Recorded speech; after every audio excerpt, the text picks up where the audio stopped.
ఈ యూనివర్స్ ఒక 1400 కోట్ల సంవత్సరాల క్రితం ఇది మొత్తం ఒక ఏకబిందు రూపంలో ఉండే సింగులారిటీ అంటారు. అందులో ఉండే విపరీతమైన ప్రెషర్ వల్ల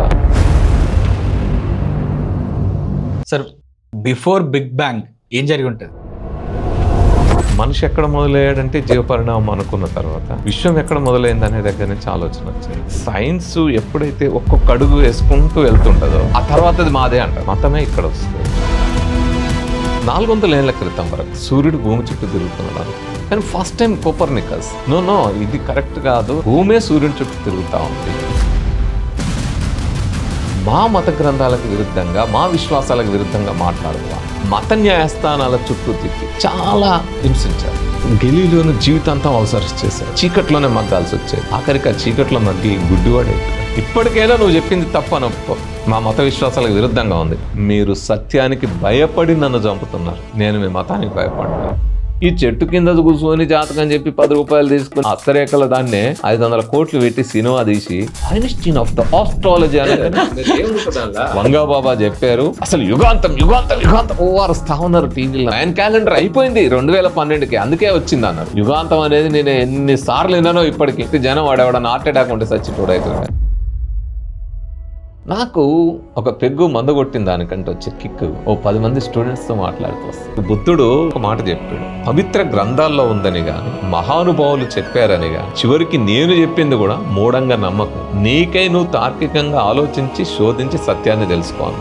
చదువు అంటే ఏంది, విద్య అంటే మన దగ్గర నేర్పబడుతున్నది కాదు. సంస్కృతి గురించి మాట్లాడే వాళ్ళు పార్కులలో ఉండే జంటల మీద దాడి చేస్తారు కానీ ఎప్పుడన్నా పబ్బుల మీద చూసిరా మీరు? కుంభమేళాల ఐఐటి బాబాని చూపాడు. ఏంది ఐఐటి బాబా? ఏదైనా కొత్త రీసెర్చ్ చేసి దేశానికి ఏమన్నా అందించిండా? చదవ చేత కాక డుమ్మాలు కొట్టి పోయి గంజాయి దమ్మ కొట్టడం అలవాటు అయ్యి సన్యాసిలాగా మారితే ఐఐటి బాబా అని మీరు గొప్పగా చూపెడతారు.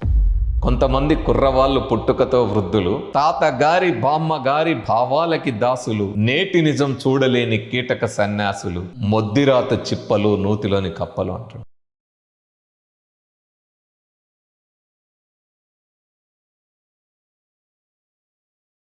Sir welcome to Vashishta 365. Thank you. Time waste చేయకుండా డైరెక్ట్గా టాపిక్లోకి వస్తాను. ప్రతి మతంలో ఒక సృష్టికర్త ఉంటాడు.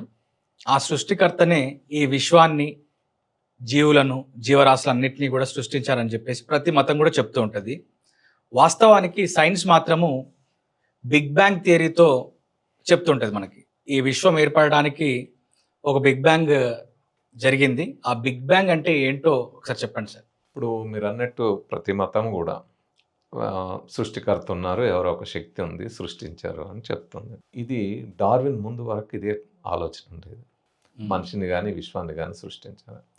ఫస్ట్ టైం డార్విన్ ఎప్పుడైతే ఆరిజిన్ ఆఫ్ స్పీషీస్ అనే పుస్తకాన్ని పబ్లిష్ చేసి ఎవల్యూషన్ థియరీని ప్రపోజ్ చేశాడు, ఆ తర్వాత మనిషికి ఈ విశ్వం గురించిన ఆలోచన మొత్తం మారిపోయింది. ఓకే, అసలు మనిషి ఎక్కడ మొదలయ్యాడంటే జీవపరిణామం అనుకున్న తర్వాత విశ్వం ఎక్కడ మొదలైంది అనే దగ్గర నుంచి ఆలోచన వచ్చింది. సో ఆ విధంగా వెతకడం మొదలుపెట్టాం. మనము గతంలో గెలీలియోకి ముందు, అంటే టెలిస్కోప్కి ముందు మన కంటికి కనపడే ఏవైతే ఉన్నాయో ఆ గ్రహాలు, ఆ నక్షత్రాల వరకు మాత్రమే మనకు అర్థమైంది. వాటికి ఏవో పేర్లు పెట్టుకున్నాం. కనపడంది మనకు తెలియదు. సో తెలియని వాటి గురించి అప్పటికి మనకు ఆలోచన లేదు. గెలీలియో ఫస్ట్ టైం ఆ గెలీలియో స్కోప్ కనిపెట్టి ఆ స్పేస్లోకి చూడడం మొదలు పెట్టాడు. సో తనకి జూపిటర్ పక్కన కొన్ని స్టార్స్, చుక్కలు కనపడ్డాయి. ఇవేంటి అంటే మనకి మూన్స్ లాగా శాటిలైట్ ఎట్లాగో జూపిటర్ శాటిలైట్స్ అన్నాడు. అంటే మిగతా గ్రహాలకు కూడా శాటిలైట్స్ ఉంటాయి కదా అని. అట్లా మానవుల ఆలోచన ఈ విశ్వంలోకి తీసుకెళ్ళింది. సో అక్కడి నుంచి ఈ 400 ఇయర్స్, అంతకుముందు కొన్ని వేల సంవత్సరాలు ఉన్న మానవ అవగాహన, ఈ 400 సంవత్సరాల్లో ఉన్న అవగాహన, ఈ 100 సంవత్సరాల్లో ఉన్న అవగాహన, మరీ 50 సంవత్సరాల్లో. సో ఇది చాలా వేగంగా ఈ మన యూనివర్స్ గురించి అర్థం చేసుకోవడం పెరుగుతూ ఉంది. అందులో యూనివర్స్లో బిగ్ బ్యాంగ్ గురించి చెప్పే అంశం ఏంటంటే, ఈ యూనివర్స్ మొత్తం, ఇప్పుడున్న యూనివర్స్ మొత్తం ఒక 1400 కోట్ల సంవత్సరాల క్రితం, 1380 1400 కోట్ల సంవత్సరాల క్రితం సుమారుగా ఇది మొత్తం ఒక ఏకబిందు రూపంలో ఉండే సింగులారిటీ అంటారు. ఓకే. సో ఆ ఏకబిందు రూపంలో ఉన్న దాంట్లో అందులో ఉండే విపరీతమైన ప్రెషర్ వల్ల అది వ్యాకోచం చెందడం ఒక విస్ఫోటనలాగా వ్యాకోచం చెందడం మొదలైంది. దాన్నే బిగ్ బ్యాంగ్ అంటున్నాం. సో ఆ బిగ్ బ్యాంగ్ జరిగిన టైం అక్కడి నుంచి ఈ విశ్వం యూనివర్స్ చాలా వేగంగా విస్తరిస్తూ ఉంది. ఓకే. సో ఎట్లా అంటే కాంతి సంవత్సరాల కంటే వేగంగా విస్తరిస్తూ ఉంది. మనం ఆ బిగ్ బ్యాంగ్ సందర్భంలో ఇప్పుడు జరిగిందా లేదా అనే చర్చ లేదు. ఈవెన్ మతాలు నమ్మే సైంటిస్టులు కానీ మతాన్ని నమ్మే వాళ్ళు కూడా బిగ్ బ్యాంగ్ జరగలేదు అనే దగ్గర లేరు. ఓకే. జరిగింది అనేది ఉంది. ఆ జరిగిన తరుణంలో ఆ క్షణంలో ఆ సెకండ్లో ఏం జరిగింది విత్ ఇన్ ద 1 సెకండ్. ఇప్పుడు సైన్స్ ఎక్కడికి పోయిందంటే ఈ 1380 కోట్ల సంవత్సరాలు విశ్వం ఎలా ఎక్స్పాండ్ అవుతుంది ఇదంతా ఒక భాగం అయితే అసలు ఆ పర్టికులర్ ఆ 1 మినిట్ ఆ స్టార్టింగ్ పాయింట్ అంటే స్టార్టింగ్ అనము అంతకుముందు ఉన్న దానికి ఈ యూనివర్స్ ఎక్స్పాండ్ అవ్వడం మొదలుపెట్టిన దానికి ఆ ఒక్క సెకండ్లో వందల భాగంలో వేల భాగంలో ఏం జరిగింది 1 to the power of -40 1 to the power of -30లో ఏం జరిగింది 1 to the power of -20లో ఏం జరిగింది ఆ సెకండ్లో అనే రకమైన భాగాల్లోకి అక్కడ కూడా దాన్ని యుగాలుగా విభజించుకున్నారు. ఓకే. సో ఆ విధంగా ఏ టైంలో ఎట్లా ఆ టైంలో ఆ పర్టికులర్ టైంలో ఏం జరిగింది అనే దాని మీద రీసెర్చ్ జరిగి అనేక అంశాలు ఇప్పుడు చెప్తా ఉన్నారు. కాబట్టి ఒక అవగాహన అప్పటిదాకా ఇట్లా ఉంది అనేది కానీ ఇప్పుడు మారింది. ఎందుకు మారింది అనే దాంట్లో సైంటిస్టులు దానికి చేసిన పరిశోధన ఏంటంటే వాళ్ళు అబ్జర్వ్ చేసింది ఇప్పటికీ యూనివర్స్ బాగా ఎక్స్పాండ్ అవుతాం. నేను చెప్పిన లైట్ ఇయర్స్ స్పీడ్ అంటేనే లైట్ ఇయర్ అంటే అసలు light the speed of light సెకండ్కి 3 lakhs కిలోమీటర్స్, ఓకే. సెకండ్కి 3 లక్షల కిలోమీటర్ల వేగంతో లైట్ ప్రయాణిస్తుంది.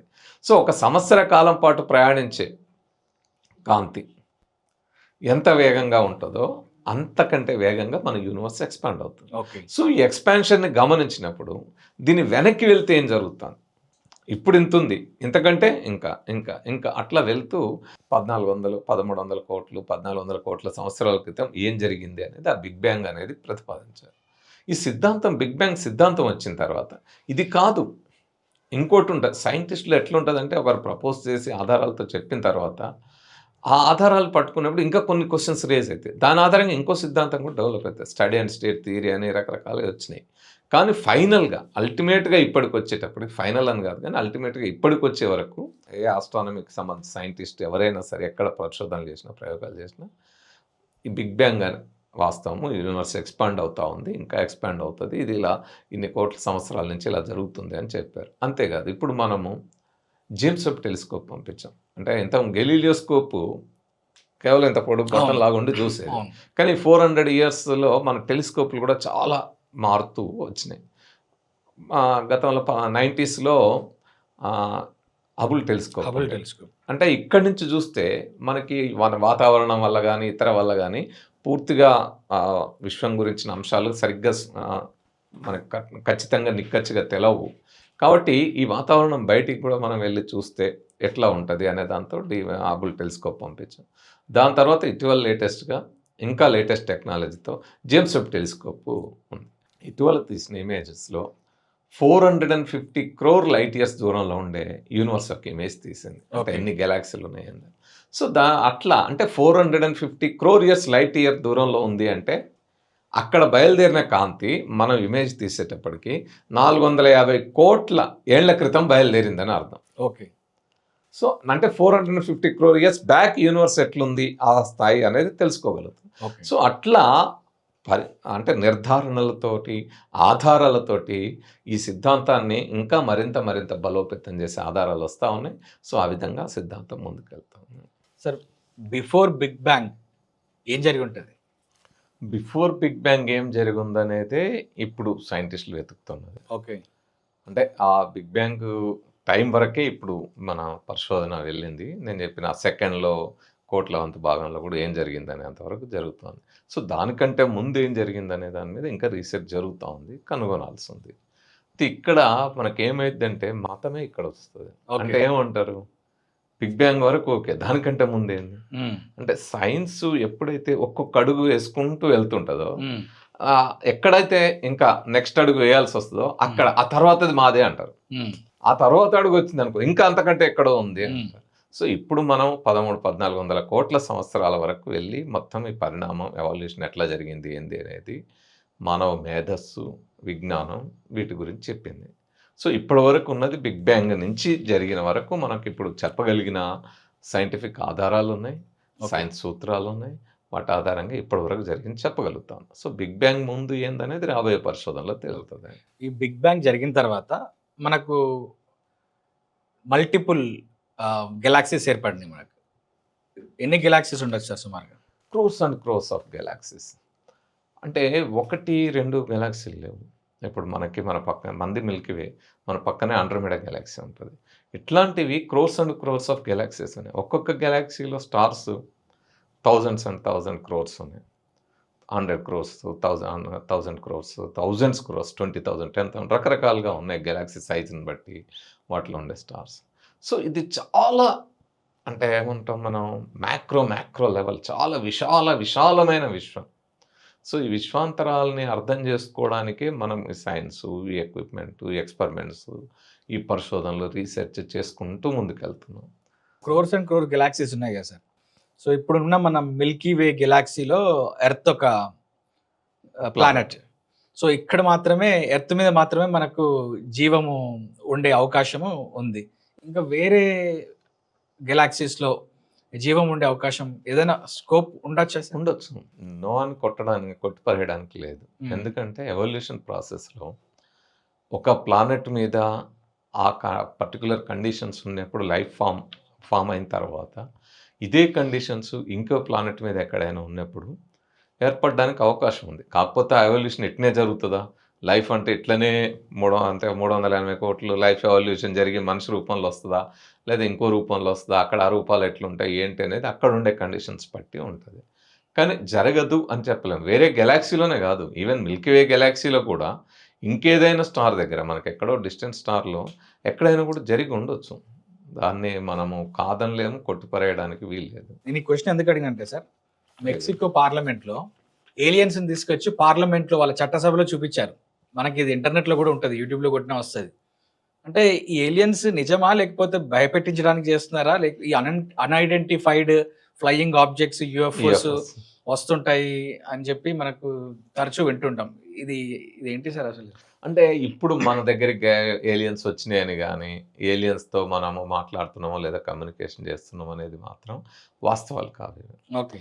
ఎందుకంటే ఎక్కడైనా సరే ఒక సుదూర ప్రాంతం నుంచి రావాలన్నప్పుడు చాలా లైట్ ఇయర్స్ దూరం ప్రయాణం చేసి రావాల్సి ఉంటుంది. ఇప్పుడు మన పక్కన ఉండే స్టార్ సూర్యుడు. ఓకే. సూర్యుడి పక్కన ఉండేది ఆల్ఫా సెంటారి. ఓకే. ఆల్ఫా సెంటారి మనకి 4.5 కాంతి సంవత్సరాల దూరంలో ఉంది. ఒక కాంతి సంవత్సరం అంటే 3 లక్షల కిలోమీటర్లు పర్ సెకండ్.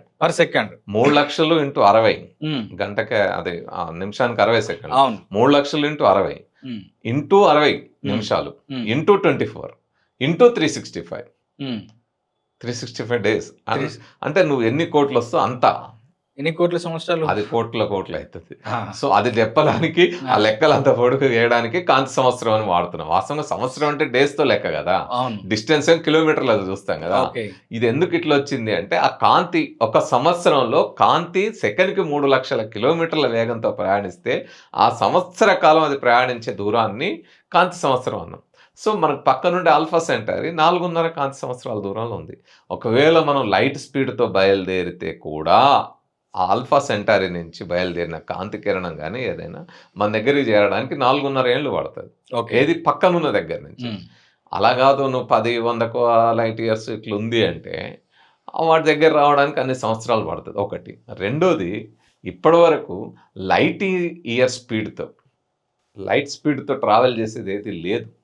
ఎందుకంటే లైట్ స్పీడ్తో కేవలం ఫోటాన్స్ మాత్రమే పనిచేయగలుగుతాయి. ఇట్లా మన ఆటమ్స్, మాలిక్యూల్స్ ఇవన్నీ కూడా అంత ఉండే ఒక పదార్థం, ఏదైనా ఇంత పదార్థము అది అంత దూరం ప్రయాణం చేయడం అనేది ఇప్పటివరకు సాధ్యం కాదు. భవిష్యత్తులో టెక్నాలజీ ఎప్పుడన్నా వస్తే చెప్పలేము, కానీ వస్తుందని కూడా కనీస దూరంలో ఊహించే పరిస్థితి కూడా లేదు. ఎందుకంటే లైట్ స్పీడ్ అనేది మామూలు పదార్థానికి సాధ్యం కాదు, ఓన్లీ కాంతికి తప్ప మిగతా దానికి సాధ్యం కాదు.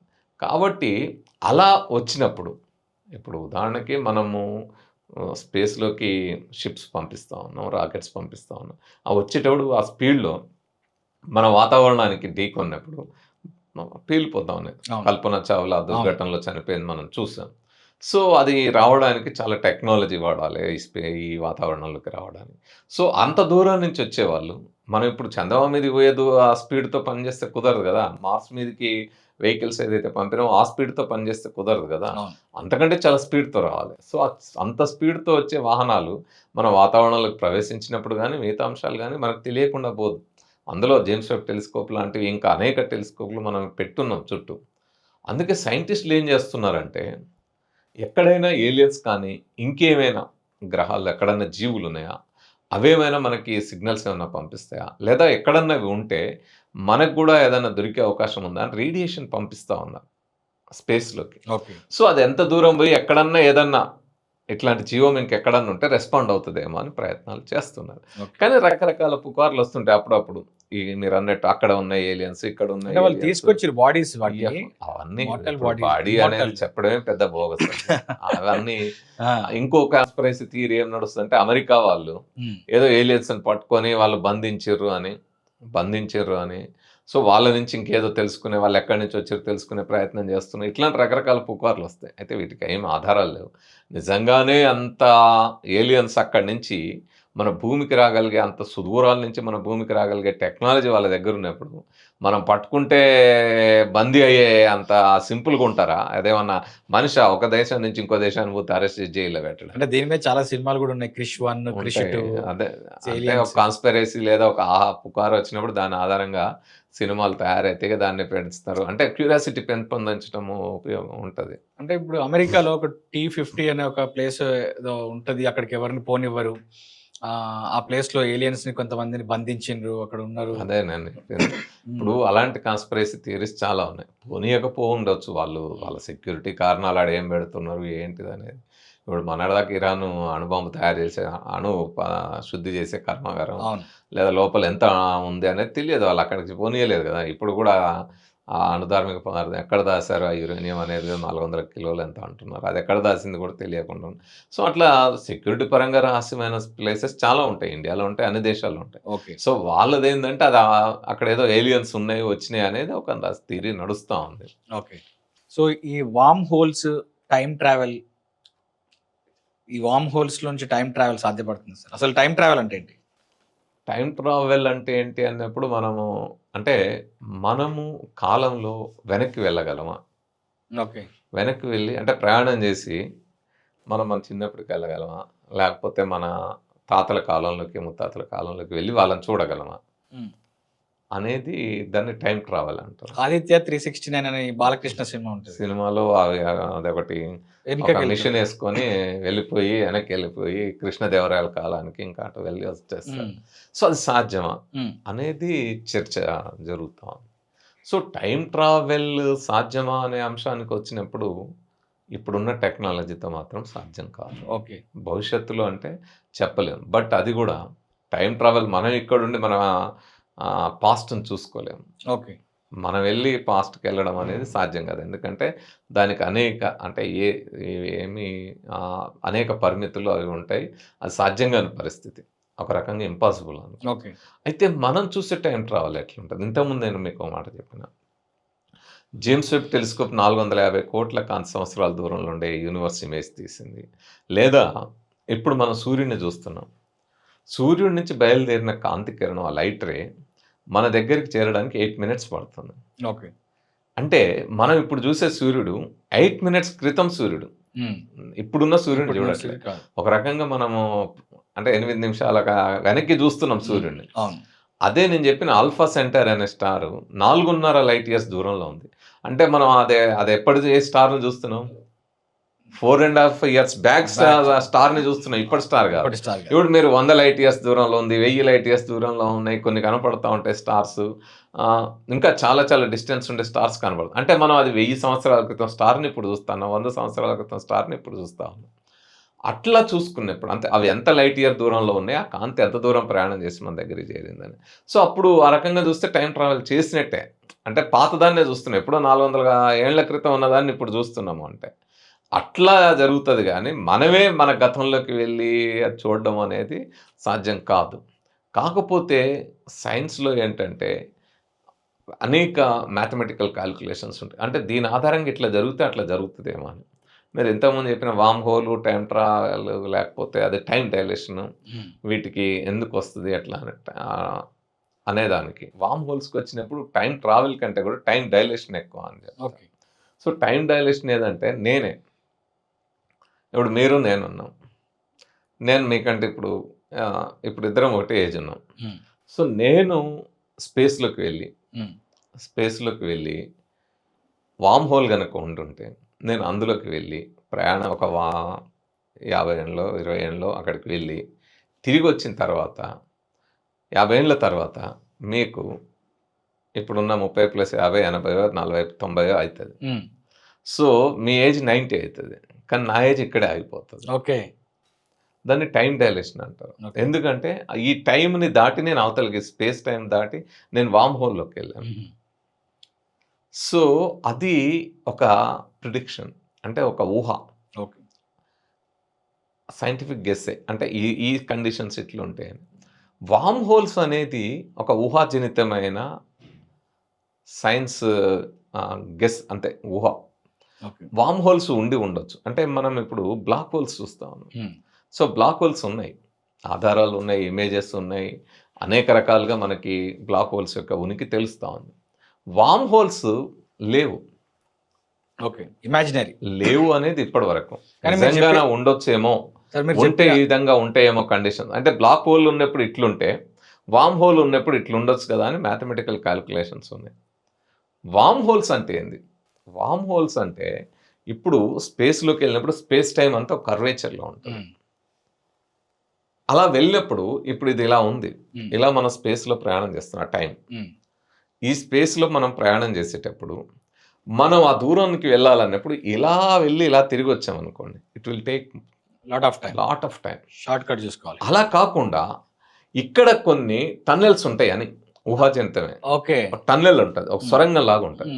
సో ఎప్పుడైతే నువ్వు ఈ సొరంగంలో పడతావు, ఇక్కడి నుంచి ఇక్కడికి చాలా తక్కువ టైంలో నువ్వు అటు వెళ్ళిపోతావు, చాలా స్పీడ్గా వెళ్ళిపోతావు.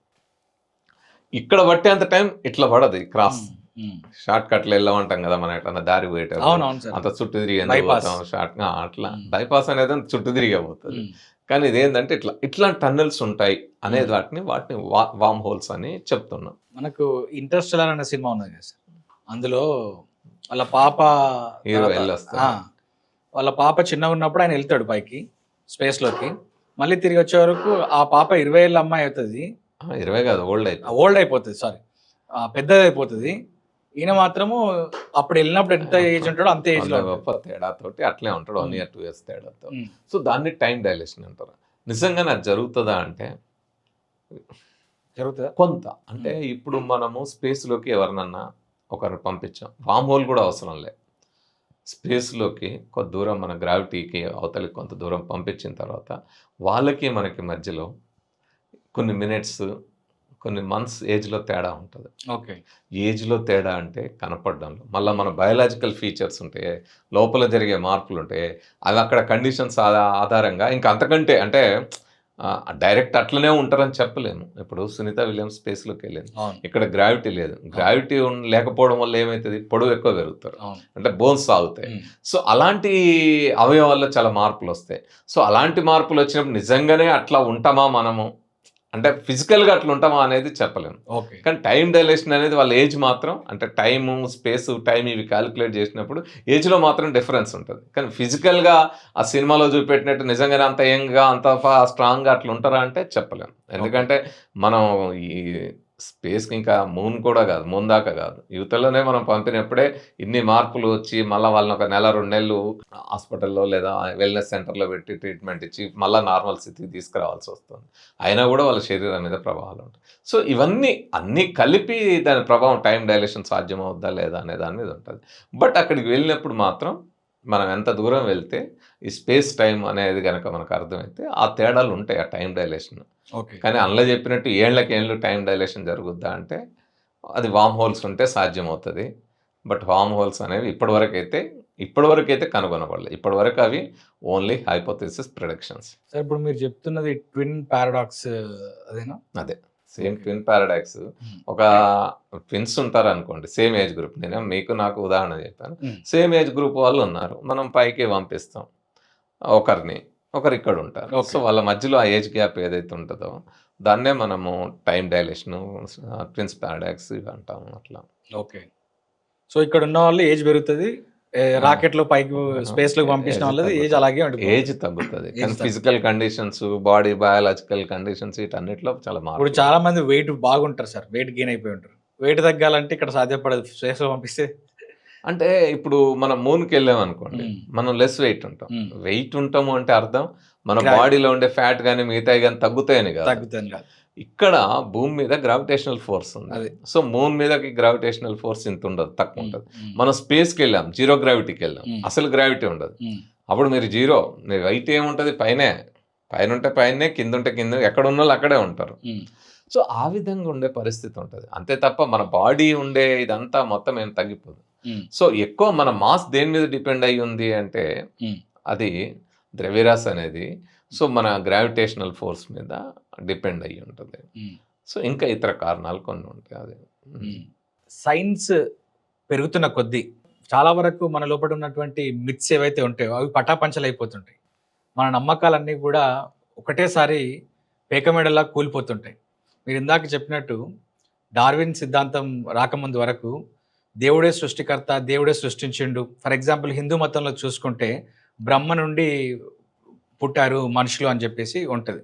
అట్లా ఇస్లాంలో చూసుకున్న అల్లా నుంచి వచ్చినట్టు, లేకపోతే క్రిస్టియానిటీలో చూసుకున్నా కూడా ఒక దేవుడు ఉన్నట్టు, ఆయనే సృష్టించినట్టు మనకు ఉంటుంది. సో ఎప్పుడైతే ఈ గెలీలియో లాంటి వాళ్ళు, బ్రునో లాంటి వాళ్ళు ఇది తప్పు అని చెప్పి ప్రూవ్ చేసినప్పుడు వాళ్ళు ఎదుర్కొన్నటువంటి కాన్ఫ్లిక్ట్ గురించి చెప్పు. అంటే మనం డార్విన్ చూసుకుంటే, Hmm. డార్విన్ ఏమి మతం తప్పు రైట్ అని నిరూపించడానికి ఆయన సైన్స్ సూత్రం కనుక్కోలేదు, ఎవల్యూషన్. Hmm. ఆయన ప్రకృతి మీద ఆసక్తితో ప్రకృతి పరిశీలన కోసం అనేక పరిశోధనలు చేశాడు. ఆయన బీగిల్ నౌకలు ఉద్యోగం దొరికి ఆ ప్రకృతిని పరిశీలించి వాళ్ళకి సైంటిఫిక్ కొన్ని విషయాలు చెప్పి జాగ్రత్తలు చెప్పడానికి ఆ ఉద్యోగంతో వెళ్ళాడు. ఆయన అనేక దీవులు వెళ్తున్నప్పుడు, ముఖ్యంగా గాలపోగస్ ఐలాండ్స్ వెళ్ళినప్పుడు అక్కడ రకరకాల పక్షులు కనపడ్డాయి. అవన్నీ సేకరించుకున్నాడు. కొన్ని వేల స్పెసిమెన్స్, తర్వాత స్పెసిమెన్స్ లేకపోతే డ్రాయింగ్స్, లేకపోతే వాటికి సంబంధించిన రకరకాల అంశాలు సేకరించుకొని ఆయన ఒక 7-8 ఏళ్ళు మొత్తం సేకరించుకొని వాటిని తీసుకొని మళ్ళా తన ఇంటికి వెళ్ళి అక్కడ కొన్ని ఏళ్ల పాటు, కొన్ని దశాబ్దాల పాటు పరిశోధన చేసి ఈ ఆరిజిన్ ఆఫ్ స్పీషీస్ అంటే ఇట్లా ఎవల్యూషన్ జరుగుతుంది, దీని ప్రాసెస్ అన్ని ఎవిడెన్సెస్తో ఆయన. అదే టైంలో రసెల్ వాలెస్ కూడా తను ఈ ఎవల్యూషన్ థియరీని ప్రపోజ్ చేశారు. సో ఇద్దరు కొద్ది గొప్ప అటు ఇటుగా దాన్ని ప్రపోజ్ చేశారు. కానీ డార్విన్ దగ్గర ఎక్కువ ఎవిడెన్సెస్ ఉన్నాయి, డార్విన్ ఎక్కువ రీసెర్చ్ చేశాడు. కాబట్టి డార్విన్ వాలెస్ కూడా ఇది కరెక్ట్, నీదే బాగుంటుంది, పబ్లిష్ చేయంటే ఆరిజిన్ ఆఫ్ స్పీషీస్ పబ్లిష్ చేశారు. దానికి ఇప్పటి వరకు, అప్పుడే కాదు ఇప్పటి వరకు కూడా డార్విన్ ట్రోలింగ్ గురవుతూనే ఉన్నాడు. అవును. అసలు అమెరికాలో మంకీ లా అని ఒక పెద్ద కోర్టులోనే పెద్ద చర్చలు జరిగినాయి. డార్విన్ జీవపరిణామం జరగలేదు, మనిషి కోతి నుంచి వచ్చిన.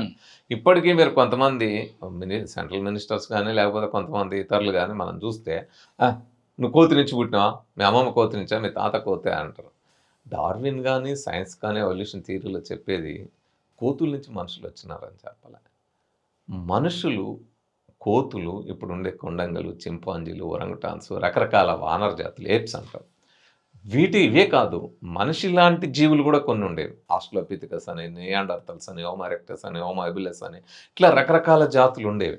కొద్ది గొప్ప మనిషికి అంటే మన జాతికి సిమిలారిటీస్, కానీ ఆ సిమిలారిటీస్ ఉండేవి, కానీ ఆ జాతులన్నీ నశించినాయి. ఓన్లీ హోమోసెపియన్స్ అనే మనం మాత్రమే మిగిలినాయి. మిగతా మనతో ఉండే ఆ పోలికల్లో ఉండే మిగతావన్నీ. సో వాటితో పాటు ఇప్పుడు ఉన్న కోతులు, కొండెంగలు, చింపాంజీలు ఇలాంటివి కూడా మిగిలినాయి. సో ఈ ఎవల్యూషన్ ప్రాసెస్ని చెప్పిన తర్వాత ఇప్పుడు మీరు సైన్స్లో ఏ పరిశోధన చేసినా, ఏ రీసెర్చ్ చేసినా కూడా డార్విన్ ఎవల్యూషన్ థియరీని బలపరుస్తూ వచ్చిందే తప్ప దాన్ని వ్యతిరేకిస్తూ రాలే. వ్యతిరేకిస్తూ సైన్స్లో కూడా కొంతమంది, అంటే వ్యతిరేకిస్తూ అని కాదు, డార్విన్ కాదు ఇక్కడ కొన్ని అవి ఉన్నాయి కదా, కొన్ని అంటే అప్పటికీ మనకు చాలా సమాచారం లేదు కాబట్టి ఈ లోపాలు ఉన్నాయి కాబట్టి ఇది కాకుండా ఉండొచ్చు, ఇంకో థియరీ ఉండొచ్చు అని యాంటీ డార్విన్స్ కూడా యాంటీ డార్విన్ థియరీ కూడా బయలుదేరింది, నియో డార్వినిజం కూడా బయలుదేరింది. అట్లా రకరకాల వాదాలు వచ్చినాయి. కానీ అల్టిమేట్గా మనకి డార్విన్ చెప్పిన జీవపరిణామం ఏదైతుందో అదే ఈరోజు అనేక ఎవిడెన్స్తో పూర్తయ్యాయి. మీరు అన్నట్టు ఆ ట్రోల్ ఇప్పటికీ జరుగుతాం డార్విన్ మీద. ఇప్పటికీ చాలామంది ఆ జీవపరిణామాన్ని అంగీకరించకుండా కేవలం తమ మతాల్లో చెప్పిన, అంటే అదే బైబిల్ చెప్తుంది, యెహోవా ఆదామును సృష్టించాను, ఆదాము పక్కటెముక వీకి అవ్వను సృష్టించాను, ఇట్లాంటి కథలు వాళ్ళు సేమ్ దాన్నే అటు ఇటుగా మార్చుకొని ఇస్లాం ఖురాన్లో చెప్తారు. తర్వాత ఇక్కడేమో బ్రహ్మ సృష్టించాడు సృష్టి అని చెప్తారు. కానీ సింపుల్గా మనకు అర్థమైంది కదా, మనం కళ్ళ ముందు చూసేది కదా. మనము తల్లి గర్భంలో ఒక ఏకకణం పడుతుంది, అంటే తండ్రి నుంచి వీర్యకణం స్పెర్మ్, తల్లి నుంచి ఎగ్ అండము, ఈ రెండు కలిసిపోయి జైగోట్ ఫామ్ అయ్యి ఆ జైగోట్ అనే ఏకకణం సింగిల్ సెల్ తల్లి గర్భంలో పడుతుంది. సో ఆ ఒక్క సెల్ 9 months ఎవల్యూషన్ ప్రాసెస్ జరిగి ఆ సింగిల్ సెల్ నుంచి crores and crores of cells ఉండే ఈ మనిషిగా ఎదుగుతుంది. అవును. కాబట్టి మనకి జీవపరిణామం అనేది ఇక్కడే కనపడతా ఉంది. 9 months మన తల్లి గర్భంలో కనపడతా ఉంది. పుట్టిన తర్వాత మనలో ఎంత ఏజ్ ఉందో అంత పాటు పరిణామం ఎవల్యూషన్ కనపడతాం. అట్లనే మనం 380 కోట్ల ఏళ్ల క్రితం వెళ్తే అది కనపడుతుంది. సో దాని గురించి ఇంకా లోతుగా మాట్లాడుకోవచ్చు. కానీ మీరన్న ఈ ట్రోలింగ్ మాత్రం ఈ వాస్తవాలు ఇంత సైంటిఫిక్ ఆధారాలతో నిరూపించి చెప్తున్నా కూడా ఈరోజు జెనెటికల్ ఎవిడెన్స్ ఉంది, ఆర్కియలాజికల్ ఎవిడెన్స్ ఉంది, ఇంకా రకరకాల ఎవిడెన్సెస్ అంటే ఎంబ్రియాలజికల్ ఎవిడెన్స్, రకరకాల ఎవిడెన్సెస్ మనకి ఈ జీవ పరిణామాన్ని సపోర్ట్ చేస్తూ దాన్ని బలోపేతం చేస్తూ సపోర్ట్గా స్ట్రెంథెన్ చేస్తూ వస్తూ ఉన్నాయి. కానీ ఇప్పటికా ట్రోల్ గురవుతుంది.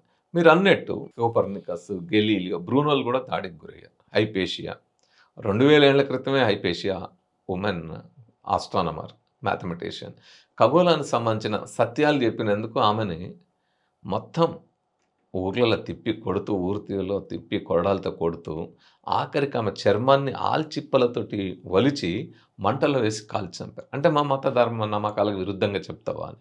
400 ఏళ్ల క్రితం వరకు, అంటే ఒక 4 శతాబ్దాల క్రితం వరకు ఈ భూమి మీద పుట్టిన ప్రతి ఒక్కరు సూర్యుడు భూమి చుట్టూ తిరుగుతున్నాడు అనుకున్నారు. ఎందుకంటే పొద్దున్నే తూర్పున ఉదయిస్తాడు, పైన ఉంటాడు, రాత్రికి సాయంత్రానికి పడమర అస్తమిస్తాడు.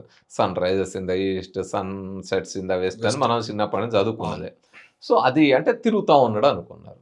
కానీ ఫస్ట్ టైం కోపర్నికస్ నో ఇది కరెక్ట్ కాదు, నా లెక్కల ప్రకారం ఇది కాదు, నా పరిశోధనలో తేలింది ఏంటంటే భూమే సూర్యుని చుట్టూ తిరుగుతూ ఉంది, సూర్యుడు తిరగడం లేదు అని ఫస్ట్ జియోసెంట్రిక్ థియరీ నుంచి హీలియోసెంట్రిక్ థియరీని ప్రపోజ్ చేశారు. సూర్యకేంద్ర అంతకుముందు సూర్యకేంద్రక సిద్ధాంతం ఆయన అంతకుముందు భూకేంద్రక సిద్ధాంతం. ఈవెన్ సైంటిస్టులు టాలమీ లాంటి సైంటిస్టులు కూడా భూకేంద్రక సిద్ధాంతాన్ని చెప్పారు. క్రిస్టియానిటీ కూడా భూకేంద్రిక, క్రిస్టియానిటీ ఇంకా చాలా సపోర్ట్గా భూకేంద్రక సిద్ధాంతం ఇప్పటికీ చెప్తారు. అప్పుడే కాదు, ఇప్పటికీ చెప్పేవాళ్ళు ఉన్నారు. ఇప్పుడే ఎర్త్ ఫ్లాట్ ఉందని ఇంకా భూకేంద్రక సిద్ధాంతం చెప్పేటోళ్ళు, ఇంకా అందులో నమ్మేటోళ్ళు చాలామంది ఉన్నారు. సో దాన్ని ఫస్ట్ టైం కోపర్నికస్ ఇది ఎప్పుడైతే చెప్పాడో, మా మత గ్రంథాలకు విరుద్ధంగా, మా విశ్వాసాలకు విరుద్ధంగా మాట్లాడుతావా, మా మనోభావాలు, ఇప్పుడు మనోభావాలు అంటారు కదా, సో అట్లా 400 ఏళ్ల క్రితమే దెబ్బతీస్తావా అని మత న్యాయస్థానాల చుట్టూ తిప్పి ఇంక్విజిషన్స్ జరిపి ఆయనను మత న్యాయస్థానాల విచారణలు జరిపి చాలా హింసించారు. ఆఖరికి ఆయనకు పిచ్చి లేచిందని లేకపోతే ఇంకోటని చేసి ఆ పుస్తకమే ప్రింట్ కానిలే. ఓకే, ప్రింట్ కాకపోతే అప్పుడు అసలు మనం సైన్స్ ఇంత అడ్వాన్స్ అయ్యి ఉండేదా? అంటే ఇంకొకళ్ళు ఎవరో వచ్చేవాళ్ళు, అర్థం చేసుకునేవాళ్ళు, కానీ కొంత దెబ్బ పడేది. కానీ అటు ఇటు చివరికి ఆయన ఏదో కన్ఫెషన్ లెటర్ రాసి దాన్ని ప్రింట్ అయ్యి బయటకు వచ్చింది. ఆ తర్వాత దాన్ని చూసి ఈ సిద్ధాంతం ఇట్లా అని ఇంకా అనేక ఆధారాలతో గెలీలియో దాన్ని స్ట్రెంథెన్ చేశారు. ఓకే, గెలీలియో మనకు తెలుసు, టెలిస్కోపు చెప్పింది, అంతకుముందు అరిస్టాటిల్ చెప్పిన అనేక రకాల ప్రయోగాలను వాటిని ఆ ప్రయోగాత్మకంగా చేయకుండా అరిస్టాటిల్ చెప్పి నేను నమ్మేదాన్ని ఈయన ఎక్స్పెరిమెంట్ చేసి no this is wrong, this is correct అని ప్రూవ్ చేశాడు. ఓకే, సో ఆ విధంగా సైన్స్ని అప్డేట్ చేసుకుంటూ వచ్చారు. గెలీలియోను జీవితాంతం హౌస్ అరెస్ట్ చేశారు. హౌస్ అరెస్ట్ అంటే ఇంట్లోంచి బయటికి రాలేని పరిస్థితి. అప్పుడు కరెంట్లు ఇవన్నీ లేవు కదా, చీకట్లోనే మగ్గాల్సి వచ్చేది, లైట్ లేక. ఆఖరికి ఆ చీకట్లో మగ్గి గుడ్డివాడు అయిపోయాడు, అయి చనిపోయాడు. సో అంత క్రూరంగా హింసించారు.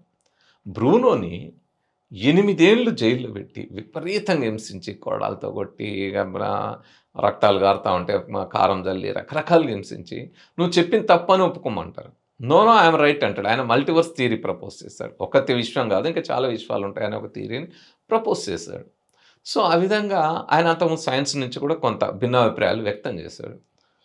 అంటే అప్పటిదాకా సైన్స్ ఒకటే విషయం అని చెప్తుంది కదా, సో మల్టీవర్స్ కూడా ఉండొచ్చు అనేది, ఇట్లా రకరకాల సిద్ధాంతాలు ఆయన ప్రపోజ్ చేశారు. దానికి ఆయన అట్లా 8 ఏళ్ళు హింసించి ఆఖరికి తీసుకొచ్చి మంటల్లో వేసి కాల్చి చంపారు. చంపే ముందు కూడా అడుగుతారు ఆయన, ఇప్పటికైనా నువ్వు చెప్పింది తప్పు అని ఒప్పుకో, మా మత విశ్వాసాలకు విరుద్ధంగా ఉంది, నువ్వు మత ద్రోహివి, కాబట్టి నువ్వు చెప్పింది తప్పు అని ఒప్పుకుంటే ఆయన అంటాడు, నేను సత్యం చెప్తున్నా, సత్యానికి నేనెందుకు భయపడను, నేనెందుకు వెనక్కి తీసుకుంటా, అబద్ధం నేను చెప్పను, నాది సత్యం అని ఆయన చెప్తాడు. అప్పుడు ఆయన్ని మంటల్లో వేసి కాల్చి చంపుతాం ఇప్పుడన్నా అంటే బ్రూనో ఏమంటాడు, మీరు సత్యానికి భయపడి నన్ను చంపుతున్నారు, నేను మీ మతానికి భయపడినాను. ఆ మంటల్లో ఆయన నాలుకకి ముండ్లతోటి చుట్టిన తీగలు చుట్టి మంటల్లో వేసి కాల్చి చంపారు. సో మతము, సైన్స్ ఎప్పుడు దాడి చేయదు మతం మీద కానీ ఇంకో దాని మీద. సైన్స్ ఎప్పుడు వాస్తవాలను వివరించే ప్రయత్నం చేస్తుంది, వాటిని ఆధార సహితంగా వివరించే ప్రయత్నం చేస్తుంది. మతం ఏం చేస్తుంది, తను నమ్మకం మీద ఉంటుంది కాబట్టి అబద్ధాల నమ్మకం మీద ఉంటుంది, అబద్ధాలే నమ్ముతుంటుంది. సో ఆ నమ్మకాల మీద ఉన్నప్పుడు సత్యాన్ని చూసి భయపడుతుంది, సత్యాల్ని తట్టుకోలేక సత్యం మీద దాడి చేస్తుంది, సైన్స్ మీద దాడి. సైన్స్ అంటేనే సత్యాన్వేషణ, ఓకే, వాస్తవం ఏంటిది అనేది కనుగొనడం, దానికోసమే ప్రయత్నం చేస్తుంది. మన దగ్గర ఇప్పుడు గ్రహణాలకి కారణం ఏంటి, గ్రహణాలకి కారణం ఇప్పటికీ ఏం చెప్తారు, రాహుగ్రస్త కాలం, కేతుగ్రస్త కాలం. అంటే రాహుకేతువులు ఉంటాయి, రాహుకేతువులు అనే రాక్షసులు ఉండేవాళ్ళు, వాళ్ళ తలలు నరికారు, అందుకని విష్ణువు నరికాడు, అది సూర్యుడు చంద్రుడు కంప్లైంట్ చేయడం వల్ల, చాడీలు చెప్పడం వల్ల అయింది అని. సో అందుకని ఆ కోపంతో సూర్యుడిని చంద్రుడు మింగుతారు, అందుకే గ్రహణాలు వస్తున్నాయి అనేది పురాణాల్లో ఉంటుంది.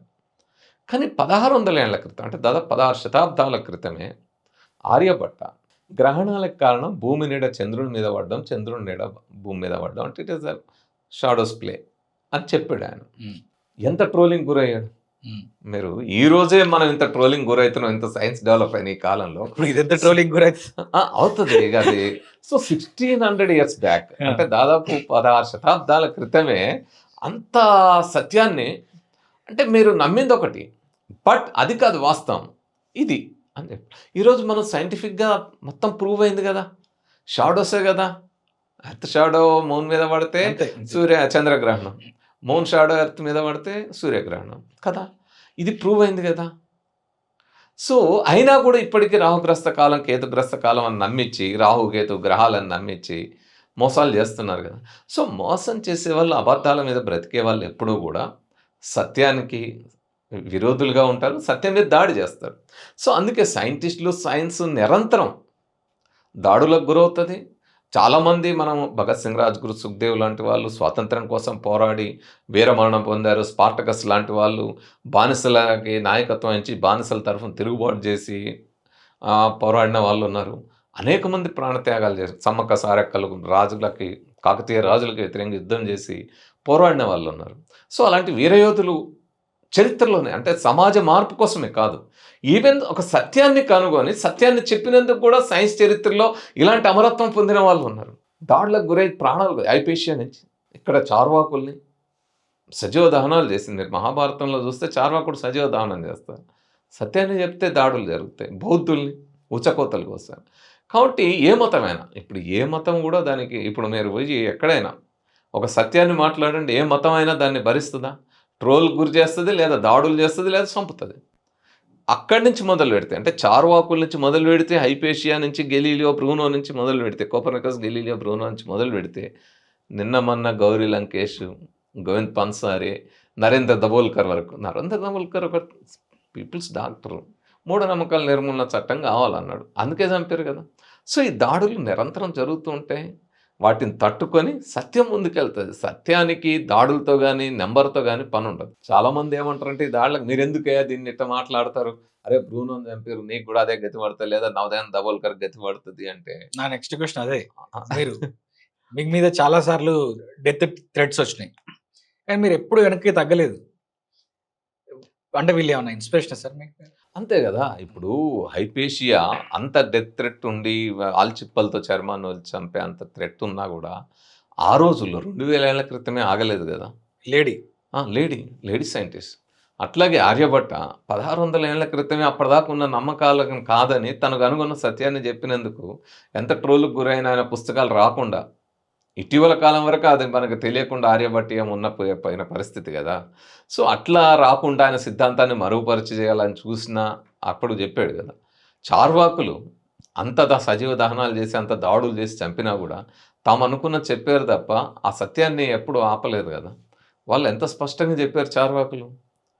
ఏదైనా ఒక పదార్థం, కొత్త పదార్థం, దాని అందులోంచి రూపు ఎలా మారుతుంది అన్నప్పుడు వాళ్ళు అప్పుడే చెప్పారు, మన నువ్వు సున్నము ఇంకా మిగతాయి కలిస్తే, పసుపు కలిస్తే రంగు ఎట్లా మారుతుంది, తమలపాకు వేసుకుంటే రంగు ఎట్లా మారుతూ ఉంది. సో అట్లా పదార్థం ఇంకో దాంతో కలిసినప్పుడు దానికి కొత్త పదార్థం కొత్త రూపంలోకి వస్తది అనేది ఆ రోజుల్లో అంత చాలా సైంటిఫిక్‌గా వివరించిన వాళ్ళు. సో ఆనాటి నమ్మకాలను కూడా క్వెషన్ చేసిన వాళ్ళు. సో ఆ వారసత్వం భారతదేశంలో ఉంది. అంటే మీరు చెప్తున్న మనకి చార్వాకులు 2400, 500 సంవత్సరాల క్రితం దాదాపు 3, 4 వేల ఏళ్ల క్రితం. 3-4 వేల క్రితం. అప్పుడున్న సైంటిఫిక్ టెంపరు ఇప్పుడు ఎందుకు మిస్ అవుతుంది యూత్‌లో గాని, జనాల్లో గాని? దీనికి అంటే మనం అప్పుడు చార్వాకులు లోకాయతం అంటాం. లోకాయతం అంటే లోకుల్లో ప్రచారం ఉంది. ఆ రోజు జనానికి ఎక్కువ భాగం ఈ వైజ్ఞానిక దృక్పథం ఉంది. లేకపోతే ఆదిమ మానవులకి హేతు దృక్పథం లేకపోతే వానలు పడుతున్నాయి. ప్రశ్నేసుకున్నారు ఎందుకు పడుతుందని.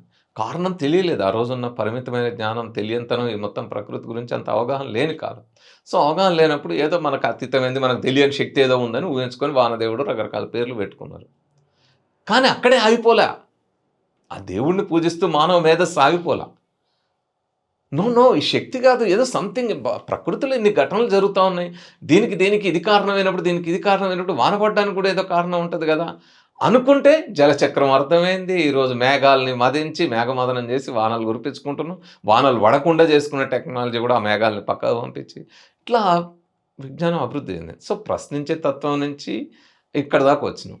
సో వాళ్ళందరూ ఇప్పుడు మన దేశంలోనే మక్కాలి ఘోషాలు కానీ, అజితకేశ కంబలి కానీ ఇలాంటి చార్వాకులు ఎన్ని రకాల ప్రశ్నలు, ఎన్ని రకాల అంశాలు వేల సంవత్సరాల క్రితమే ఆ విధంగా ప్రశ్నించి మనకు వాస్తవాల సత్యాన్ని కణాదుడు అంటే సూక్ష్మమైన పదార్థం కణాలు ఉంటాయి, అణువులు అనే పదం వాడకపోయినా మనకు కనపడని కణాలు ఉంటాయి, చాలా సూక్ష్మమైన చెప్పగలిగిన కణాదులు లాంటి వాళ్ళు ఉన్నారు కదా. సో వాళ్ళ మీద దాడులు జరిగినాయి, బౌద్ధుల మీద దాడులు జరిగాయి. అసలు ఈ దేశంలో విజ్ఞానం ఎదగడానికి కారణం, వైజ్ఞానిక ఆలోచన పెరగడానికి కారణం చార్వాకులు, బౌద్ధులు. చార్వాకం బౌద్ధం విలసిల్లిన కాలంలో ఈ కర్మకాండలు, ఈ ఆధిపత్యాలు వెనక్కి పోయి సైన్స్ వృత్తులు బాగా అభివృద్ధి చెందినాయి. చార్వాకం బౌద్ధం తర్వాత ఈ దేశంలో వ్యవసాయం చాలా పెద్ద ఎత్తున మొదలైంది. అంతకుముందు వ్యవసాయము సింధు నాగరికతలో ఉంది, ప్రాజెక్టులు ఉన్నాయి, కాలువలు మళ్ళించి అట్లా వాడుకునేది ఉంది. కానీ కొయ్య నాగలి లేదా కర్రలతో పెట్టేది ఉండేది. కానీ ఎప్పుడైతే ఇనుప యుగం మొదలైందో, ఇనుప కర్ర వచ్చిన తర్వాత ఆ ఇనుప కర్రు ఆ నాగలు లాగాలంటే మన కండరాల బలం సరిపోవట్లేదు. సో పశుకండర బలం అవసరం వచ్చింది. ఎప్పుడైతే పశుకండర శక్తి అవసరం వచ్చిందో ఈ పశువుల గురించి ఎతికితే ఇవన్నీ యజ్ఞయాగాల్లో బలవుతూ ఉన్నాయి. పెద్ద ఎత్తున ఆవులుగా పేపడం లేదా ఇతర జంతువులను పెంచడం, వాటిని యజ్ఞయాగాల్లో బలి ఇవ్వడం. సో దాని నుంచి బుద్ధుడు బయలుదేరింది ఎందుకు? అహింసని ఆపి, అహింస అనే పదం వాడింది అందుకని, మీరు ఇక్కడ చంపేది ఆపండి అని. ఎప్పుడైతే యజ్ఞయాగాల క్రతువులకు వద్దని చెప్పాడో, ఆ చెప్పిన తర్వాత ఇవన్నీ పశువులు వ్యవసాయం వైపు మళ్ళినాయో, వ్యవసాయంలో ఉత్పత్తి పెరిగిందో, రాజులకు కూడా ఏమైంది? వ్యవసాయ ఉత్పత్తి పెరిగిన తర్వాత తమ సంపద పెరుగుతుంది, ట్యాక్స్ కడతారు, సో సంపద పెరుగుతూ ఉంది రాజుల దగ్గర. సో అప్పుడు బౌద్ధం అనుకూలంగా ఉంది, అందుకే బౌద్ధాన్ని పెంచి పోషించారు. దీని తర్వాత ఎప్పుడైతే వ్యవసాయం పెరిగిందో దీనికి అనుగుణంగా వృత్తులు పెరిగినాయి. ఓకే. సో ఆ విధంగా మెటలర్జీ స్టార్ట్ అయింది, మెడిసిన్ స్టార్ట్ అయింది, అనేక సైన్స్లు అభివృద్ధి అయింది. దానికోసం మీరు అందుకే ఆ రోజుల్లో తక్షశిల, నలంద లాంటి యూనివర్సిటీలు, ఆ రోజు ఆస్ట్రానమీ ఎంత అభివృద్ధి అయింది. అవును, ఆర్యభట్ట లాంటి వాళ్ళు అక్కడి నుంచే కదా వచ్చింది. జీవకుడు బుద్ధుడికి పర్సనల్ ఫిజిషియన్. జీవకుడు అసలు మెడికల్ సైన్స్లో ఎన్ని ప్రయోగాలు చేసాడు, ఎన్ని పరిశోధనలు చేసాడు. సర్జరీస్, సుశ్రుతుడు, చార్వాకుడు, సో ఇలా అనేక మంది వచ్చారు. మన దగ్గర 1000 ఏళ్ల క్రితం చూస్తాం కదా అగ్గులయ్య అని, ఇప్పుడే వరంగల్ అగ్గులయ్య గుట్ట ఉంటుంది. సో జైన్ పద్మాక్షమ గుట్ట, జైన్ అగ్గులయ్య. సో జైన్, సో బౌద్ధం, జైనం, చార్వాకం ఇవన్నీ సైన్స్ అభివృద్ధి చెందడానికి కారణమైంది. మీరు అడిగిన ప్రశ్న, మరి అంత సైన్స్ అభివృద్ధి చెంది ఇవ్వాలి ఎందుకు లేదు? ఎందుకంటే ఆ రోజు మెటలర్జీ ఎంత అభివృద్ధి చెందింది. మీరు ఢిల్లీ వెళ్తే అది ఉంటుంది కదా, కుతుబ్ మినార్ పక్కన ఇనుపస్తాము, తుప్పు పట్టకుంటున్నారు. సో దానికి అంత టెక్నాలజీ ఆ రోజుల్లో ఉంది కదా. అంటే మెటలర్జీ ఎంత అభివృద్ధి చెందింది. ఇవన్నీ సైన్స్ బాగా అభివృద్ధి చెందుతూ ఆర్యభట్ట లాంటి సైంటిస్టులు, జీవకుడు లాంటి మెడికల్ సైన్స్ సైంటిస్టులు, చరకుడు, సుశ్రుతులు లాంటి వాళ్ళని వచ్చిన సైన్స్ ఆ తర్వాత ఎందుకు ఆగిపోయింది అనే దాన్ని మనం తెలుసుకోవాలంటే హిస్టరీ ఆఫ్ హిందూ కెమిస్ట్రీ అని రాసిన పిసి రాయ్ గురించి మనకు అర్థం కావాలి. పిసి రాయ్ అనే సైంటిస్ట్, తను father of chemistry, Indian chemistry అంటారు. ఫాదర్ మదర్ ఉంటారా అంటే అది వేరు, కానీ ఆ రకమైన పేరుగాంచిన వ్యక్తి కెమిస్ట్రీలో భారతదేశంలో, ముఖ్యంగా స్వతంత్ర భారతంలో చాలా పెద్ద సైంటిస్ట్. సో ఆయన మొత్తం భారతదేశం యొక్క ఈ రసాయనిక విజ్ఞానం ఏ విధంగా అభివృద్ధి చెందింది కెమిస్ట్రీ అనే దాన్ని స్టడీ చేసి హిస్టరీ ఆఫ్ హిందూ కెమిస్ట్రీ అని కొన్ని పుస్తకాలు రాశారు. సో ఆ పుస్తకాల్లో ఆయన ఏం చెప్పాడు, అందులో ఒక చాప్టర్ ఉంటుంది, why scientific temper decline in India. ఒకప్పుడు జమ్మాలజీ రత్నశాస్త్రం ఉండేది, ఆ వజ్రాలు రత్నాలు అక్కడ ఉండే వాటిని పరిశీలించేది, తర్వాత మెడికల్ సైన్స్ ఉండేది, ఇట్లా మెటలర్జీ ఉండేది, ఇట్లా అనేక రకాల సైన్స్లు అభివృద్ధి చెందినాయి. ఇవి ఎందుకు అంతగా అభివృద్ధి చెందిన సైన్స్లు ఎందుకు ఆగిపోయినాయి? మీరు చూస్తే ఆర్యభట్ట తరువాత ఒక కొత్త ఆవిష్కరణ ఏం జరిగింది చెప్పండి. ఒక 15 శతాబ్దాలు మనం తీసుకుంటే ఏ ఆవిష్కరణ జరిగింది కొత్తది ఇండియాలో? పెద్ద జరిగినట్టు ఏం కనపడదు. సిగ్నిఫికెంట్గా జరిగింది ఏ లేదు. కొంత టెక్నాలజీలో మార్పు జరుపుకుంటూ అభివృద్ధి చెందింది తప్ప సైంటిఫిక్ డెవలప్మెంట్ ఎక్కడొచ్చి అంతకుముందు ఉంది. కారణం ఏంటి సార్? దానికి కారణం పిసి రాయ్ రాసింది అంటే why scientific temper decline in India అని చాప్టర్ ఉంటుంది. అందులో ఏం చెప్తారంటే కుల వ్యవస్థ ఘనీభవించిన తర్వాత ఈ దేశంలో వైజ్ఞానిక దృక్పథం ఆగిపోయింది అంటాడు, లేదా నశించడం మొదలైంది అంటాడు, నిర్వీర్యం అవడం డిక్లైన్ అవ్వడం అంటాడు. సో ఎందుకు కుల వ్యవస్థ ఘనీభవించిన తర్వాత అంటే ఎవరైతే తమ వృత్తులతో శ్రమతోటి సైన్స్ని టెక్నాలజీని అభివృద్ధి చేస్తున్నారో ఆ శ్రమ ఆ టెక్నాలజీ నీచంగా చూడబడ్డది. దేశంలో భవన నిర్మాణం సివిల్ ఇంజనీరింగ్ ఉంది, అవును, పెద్ద పెద్ద కోటలు కట్టారు, పెద్ద పెద్ద బండరాలు తీసుకెళ్ళి గుట్టల మీద కోటలు కట్టారు. సివిల్ ఇంజనీరింగ్ చాలా బాగా అభివృద్ధి చెందింది. ఆ సివిల్ ఇంజనీరింగ్ని ఏం చేశారు, వాస్తుశాస్త్రం వచ్చి నెత్తిన కూర్చొని, అంటే ఇది ఎప్పుడు దెబ్బపడింది మనం గమనిస్తే బౌద్ధం ఈ దేశంలో క్షీణించడం మొదలుపెట్టిన తర్వాత. ఎప్పుడైతే పుష్యశృంగమిత్రుడు బృహద్రథుని మౌర్యరాజుని చంపి తన అధికారంలోకి వచ్చాడో, ఇంకా తర్వాత అంబేద్కర్ చెప్పిన ప్రతిఘాత విప్లవం అంటాడు కదా, సో అది ఎప్పుడైతే స్టార్ట్ అయిందో ఇంకా తర్వాత ఈ పురాణాలు ఉపనిషత్తులు ఇవన్నీ వచ్చి ప్రజల యొక్క శ్రమని ప్రజల యొక్క విజ్ఞానాన్ని నీచంగా చూస్తూ తమ ఏవైతే మంత్రాలు తంత్రాలు అనుకున్నారో, తంత్రాలు కూడా కదా, తంత్రం అంటేనే శ్రమతో వచ్చేది. సో మంత్రాలు, ఆ మంత్రాలకు బలం ఉంటుందని మహిమలు వాటిని అంటగడుతూ పురాణాలు ఉపనిషత్తులు ఇవన్నీ రాసుకుంటూ మొత్తం బౌద్ధాన్ని దెబ్బతీస్తూ వాళ్ళని ఊచకోతలు కోస్తూ చార్వాకుల్ని బౌద్ధుల్ని ఊచకోతలు కోస్తూ వచ్చారో, ఈ చార్వాకం బౌద్ధం దెబ్బతిన్న తర్వాత ఈ దేశంలో సైంటిఫిక్ టెంపర్ అనేది డిక్లైన్ అయింది. సో అక్కడి నుంచి ఎదుగుదల లేదు. ఏ వృత్తులు ఏ శ్రమ అయితే పెంచిందో మీరు అన్నిట్లో చూడండి. ఆస్ట్రానమీ చూడండి, ఆస్ట్రానమీ ఇప్పుడు నా జ్యోతిష్యం అంటారు, నీ జ్యోతిష్యం కంటే ముందు ఈ దేశంలో ఖగోళ విజ్ఞానం లేదా? వరాహమిహిరుడి కంటే ముందు ఆర్యభట్ట ఖగోళాన్ని పరిశీలించడానికి అనేక రకాల సాధనాలు తయారు చేసుకోవడానికి ఎట్లా తయారైంది? అంతకుముందు కొన్ని వందల వేల సంవత్సరాలు ఆ సంస్కృతిలో భాగంగా నాకు ప్రకృతి పరిశీలన, ఆకాశాన్ని పరిశీలించడం ఉంటేనే సాధ్యమవుతుంది. అది ఎట్లా ఉంది మన దగ్గర? మన తెలుగు రాష్ట్రాలు ఇక్కడ నారాయణపేట జిల్లా మురాలతోటి అనే మక్తల్ మండలం. అవును. సో మక్తల్ దగ్గర నారాయణపేట జిల్లా, నారాయణపేట మక్తల్లో నిలురాళ్ళు అని ఉంటాయి. నిలురాళ్ళు ఏంది? ఖగోళాన్ని పరిశీలించడం కోసం ఆ రోజు ఏర్పాటు చేసుకున్న అబ్జర్వేటరీ అది. ఓకే, ఈ రోజు మనం పెద్ద టెలిస్కోపులు పెట్టి అబ్జర్వేటరీస్ పెట్టుకున్నాం. ఓకే. ఆ కాలంలో ఏంది, సూర్యుడి నీడ పడుతున్నప్పుడు ఈ రాయి దీని నీడ ఎక్కడ పడింది ఈ తేదీన లెక్కలేసుకున్నారు. ఇంకా పెద్ద రాయి ఇది ఎక్కడ పడింది. సో ఆ నీడల ఆధారంగా సూర్యుడు కదలికలు ఎట్లున్నాయి, ఇప్పుడు ఉత్తరాయణం దక్షిణాయనం అనేట టిల్ట్ అవుతాడు ఏమవుతుంది, ఇవన్నీ ఉంటాయి కదా. మన భూమి టిల్ట్ అయినప్పుడు ఇది ఎట్లా కనబడుతుంది, అది ఎట్లా కనబడుతుంది అనుకుంటున్నాము. ఇలాంటి అనేక రకాల అంశాలు, నీడలు ఎట్లా మారుతా ఉన్నాయి, ఏమవుతుంది, దీని నుంచి చూసినప్పుడు ఈ రాయి నుంచి ఈ యాంగిల్లో చూసినప్పుడు ఆ స్టార్ ఎక్కడ కనబడ్డది, ఈ పర్టికులర్ డేలు ఎక్కడుంది, రేపు ఎక్కడుంది, ఎల్లుండి ఎక్కడుంది, ఇలా అనేక చోట్ల ఉన్నాయి. ఎక్కడైతే ఒకప్పుడు ఈ మతం అనేది బాగా విరాజిల్లిందో, ఇప్పుడు ఆ దేశాలన్నీ కూడా సైన్స్ అండ్ టెక్నాలజీ ఎడ్యుకేషన్ పెరుగుతున్న కొద్దీ, అంటే నేను చెప్తున్నది కాదు, దాన్ని American research centre, pure research centre అని చెప్పేసి ఈ మధ్య ఒక రిపోర్ట్ ఇచ్చింది. ప్రపంచంలో అత్యధికంగా పెరుగుతున్నటువంటి మతము ఏదైనా ఉంది అని అంటే మతం అని చెప్పొద్దేమో, దీన్ని నాన్ బిలీవర్స్ శాతం పెరుగుతుంది, ఏథిజం పెరుగుతుంది. సో దానికి వాళ్ళు చెప్పినటువంటి రీజన్ ఏంటి అని అంటే, ఎడ్యుకేషన్ పెరిగినప్పుడు, సైన్స్ అండ్ టెక్నాలజీ అడ్వాన్స్మెంట్స్ పెరిగినప్పుడు పెరుగుతుంది. దీన్ని మనం ఎట్లా చూడొచ్చు సార్? అంటే వాస్తవంగా నేను ఇంతకుముందు చెప్పింది గెలీలియో కానీ లేదా మన డార్విన్ నుంచి మొదలు పెడితే అంటే కొత్త అంశాలు తెలిసిన తర్వాత ఈ విశ్వం గురించిన మన అవగాహన అంతకుముందున్న క్రియేషన్ నుంచి కాకుండా ఎవల్యూషన్ ఇవన్నీ అర్థమవుతున్న తర్వాత మనలో అంతకుముందున్న భావాలు విశ్వాసాలు ఏవైతే ఉంటాయో వాటి మీద ఆటోమేటిక్గా దెబ్బ పడుతుంది. ఎందుకంటే అంతకుముందు సత్యం తెలియదు దాని గురించి. ఇప్పుడు తెలిసిన తర్వాత దాని గురించి అవగాహన మారుతుంది. ఆ మారాలి అంటే సైన్స్ అండ్ టెక్నాలజీ డెవలప్ అవుతున్న కొద్దీ ఆ మార్పు వస్తుంది. సో ఈ డెవలప్ అవుతున్న సైన్స్ అండ్ టెక్నాలజీ మనకు అర్థం కావాలంటే మనలో చదువు అనేది ఉండాలి. చదువు అంటే ఏంది? విద్య అంటే ఏంది? విద్య అంటే మన దగ్గర నేర్పబడుతున్నది కాదు. ఐన్స్టీన్ మాట చెప్తాడు, education is not learning the facts. కేవలం వాస్తవాలు నేర్చుకోవడమే సైన్స్ విద్య కాదు. ఆ పుస్తకంలో ఉండే సమాచారం అంతా బట్టి పట్టడం కాదు. It is to train the minds to think అంటాడు. అంటే మెదడు ఏ విధంగా ఆలోచించాలి అనే దాన్ని ఒక పరిశీలనాత్మక దృష్టి ఉంటుంది. ఆ విధంగా మన ఆలోచన అనేది ఒక పరిశీలనాత్మకంగా ఉండాలి.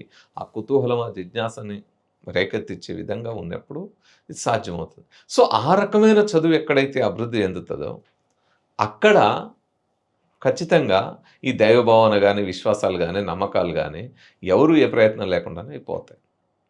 రెండో వైపు మానవ ప్రయత్నం కూడా ఉంటుంది. అంటే ఆ విధంగా మనుషుల్ని సత్యం వైపు పయనించేటప్పుడు చేసే విధంగా అలాంటి ప్రయత్నాలు కూడా ఉంటాయి.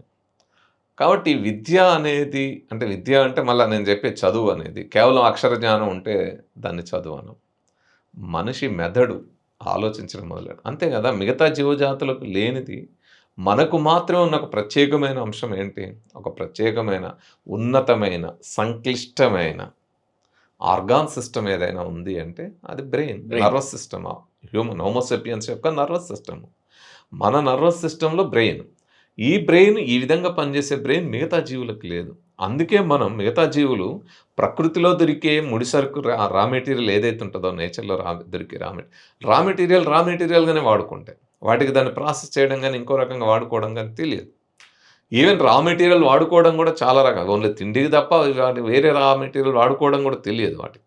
బట్ మనము ఈరోజు విశ్వాంతరాల సత్యాలను శోధిస్తూ జేమ్స్ వెబ్ టెలిస్కోపులు పంపిస్తూ చంద్రుడి మీదకి మనిషిని పంపిస్తూ అంగారక గ్రహం మీదకి రోవర్స్ పంపిస్తున్న టెక్నాలజీని సొంతం చేసుకోవడానికి కారణం మన బ్రెయిన్, మన మానవ మేధస్సు. సో ఈ మేధా వికాసం ఎంత జరిగితే అంతగా ఆ నమ్మకాలు, ఆ అబద్ధాలు వాటి నుంచి బయటకు వచ్చి వాస్తవం వైపు ప్రయాణిస్తాం.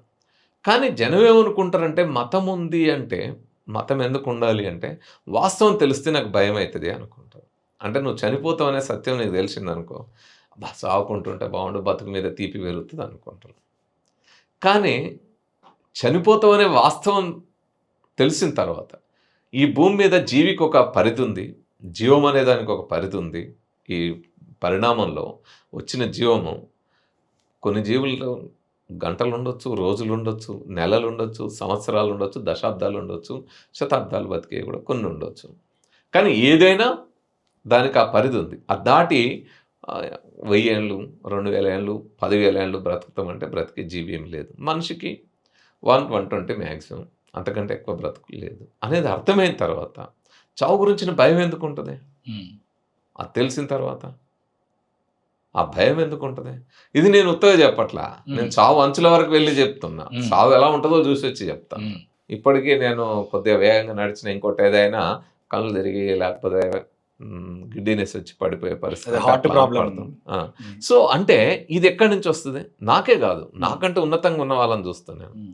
స్టీఫెన్ హాకింగ్ 21 ఏళ్ళలో నీకు 2-3 ఏళ్ళకి మించి బ్రతుకు అన్నారు. రోజు అవయవం పని చేయకుండా పోయింది, చక్రాల కుర్చీకి పరిమితమయ్యాడు. ఎక్కడెక్కడ గెలాక్సీలు, ఎక్కడెక్కడ విశ్వాంతరాలు. ఆయన టైం గురించి చెప్పాడు, బ్రీఫ్ హిస్టరీ ఆఫ్ టైం అన్నాడు.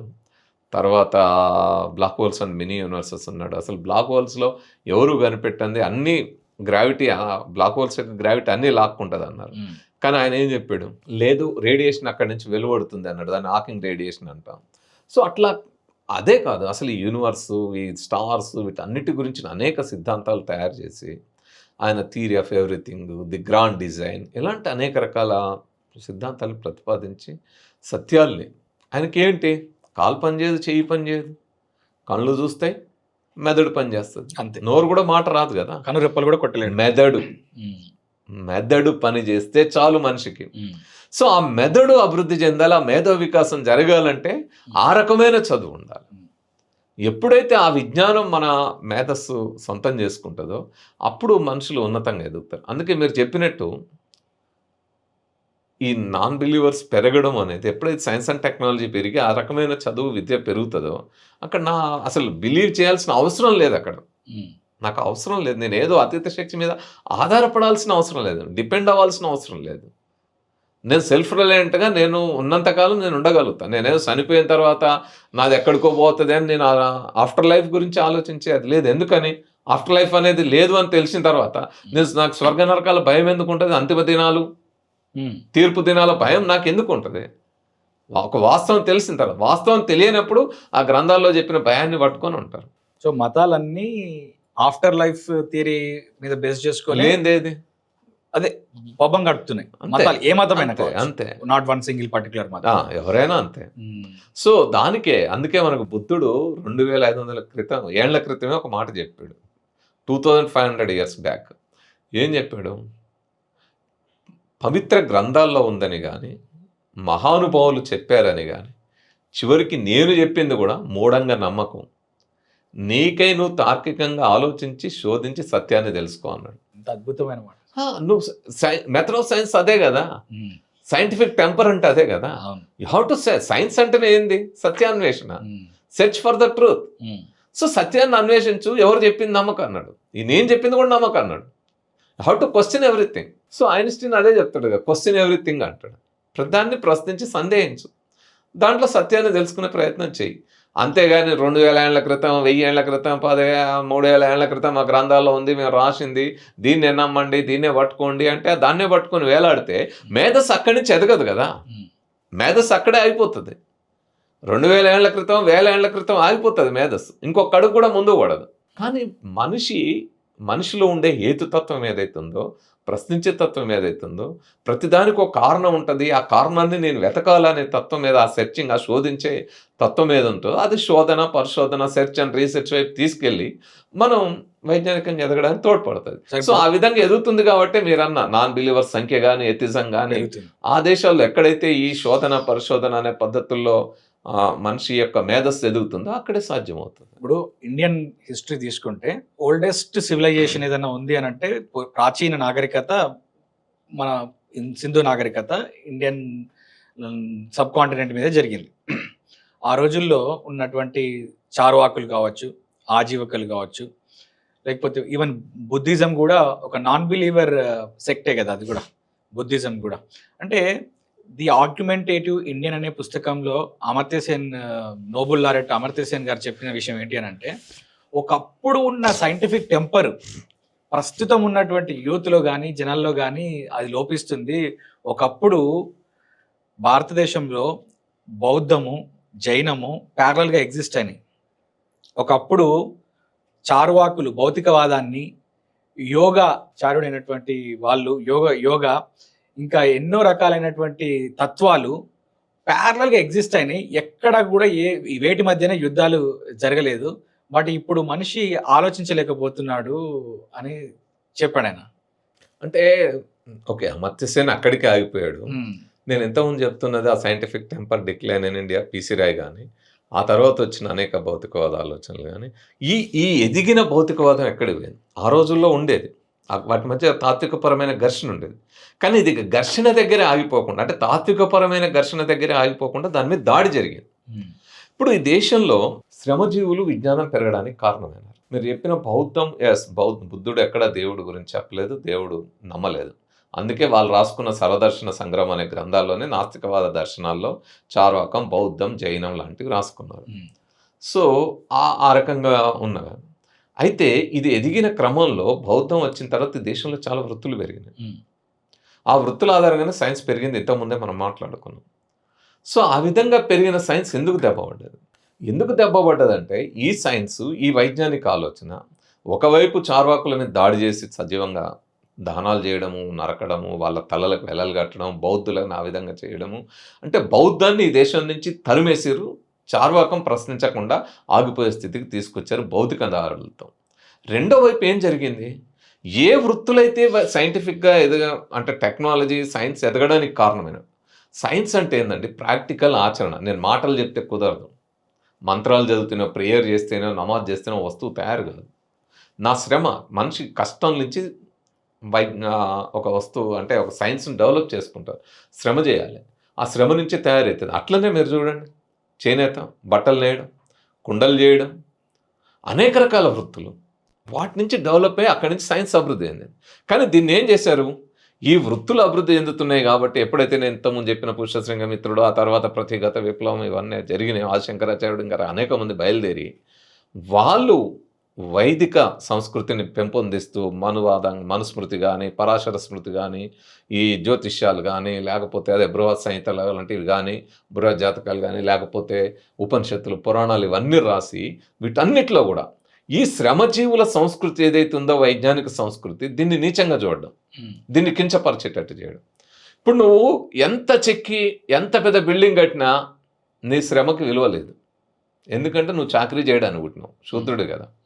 నువ్వు పద్భాగో శూద్ర అజాయితే, నువ్వు శూద్రుడు పాలాదల నుంచి వచ్చినావు. నువ్వు ఎంత చేసినా దానికి విలువ లేదు.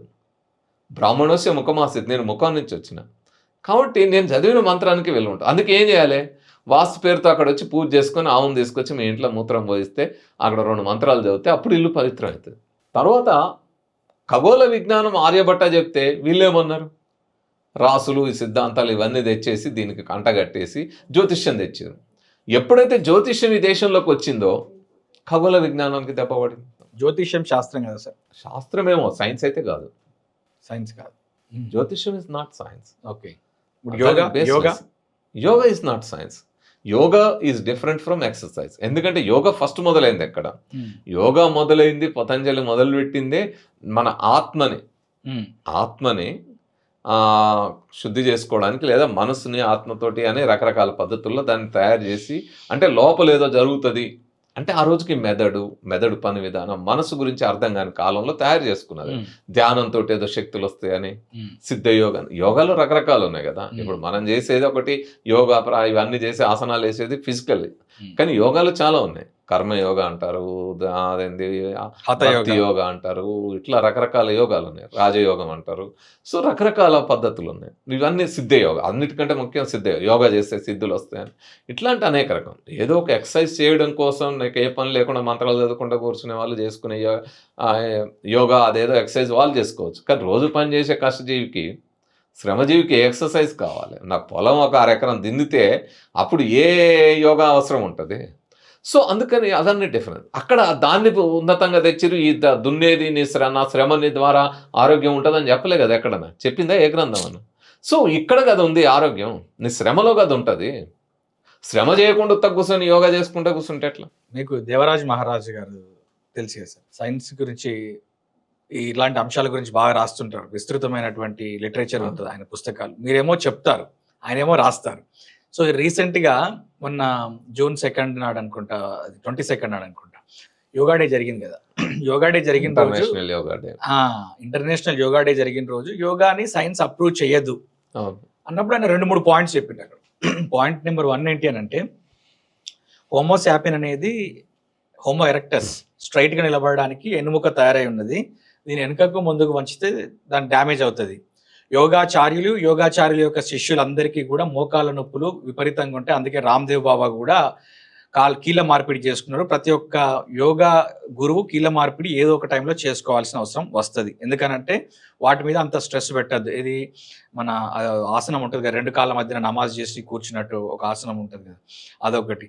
రెండోది, మన ఊపిరితిత్తుల్లో గాలిని నింపి ఎక్కువసేపు ఆపడం వల్ల ఆ ఊపిరితిత్తుల్లో కార్బన్ డైఆక్సైడ్ కాన్సన్ట్రేషన్ అనేది పెరిగి బాడీలో ఎక్కువ మనము దేవుణ్ణి, ఆత్మను, పరమాత్మను వీటిని ఎక్కువగా ఊహించుకోవడం వల్ల కార్బన్ డైఆక్సైడ్ కంటెంట్ పెరిగి మనకు ఆలోచన అంతా కూడా భ్రమలలోకి వెళ్ళిపోతాం. కాబట్టి మనకు అది కనబడుతుంది అని చెప్తున్నాడు ఆయన. అది వాస్తవమే. అక్కడ ఏంటంటే, అక్కడ ఊహించుకోవడం అని కాదు, అక్కడ జరిగేది ఏం జరుగుతుందంటే, మన బ్రెయిన్ శరీరంలోకి వచ్చే రక్తం కానీ ఆక్సిజన్ కానీ ఎక్కువ వాడుకునేది, దాదాపు 20% వాడుకునేది బ్రెయిన్కి వెళ్ళాలి.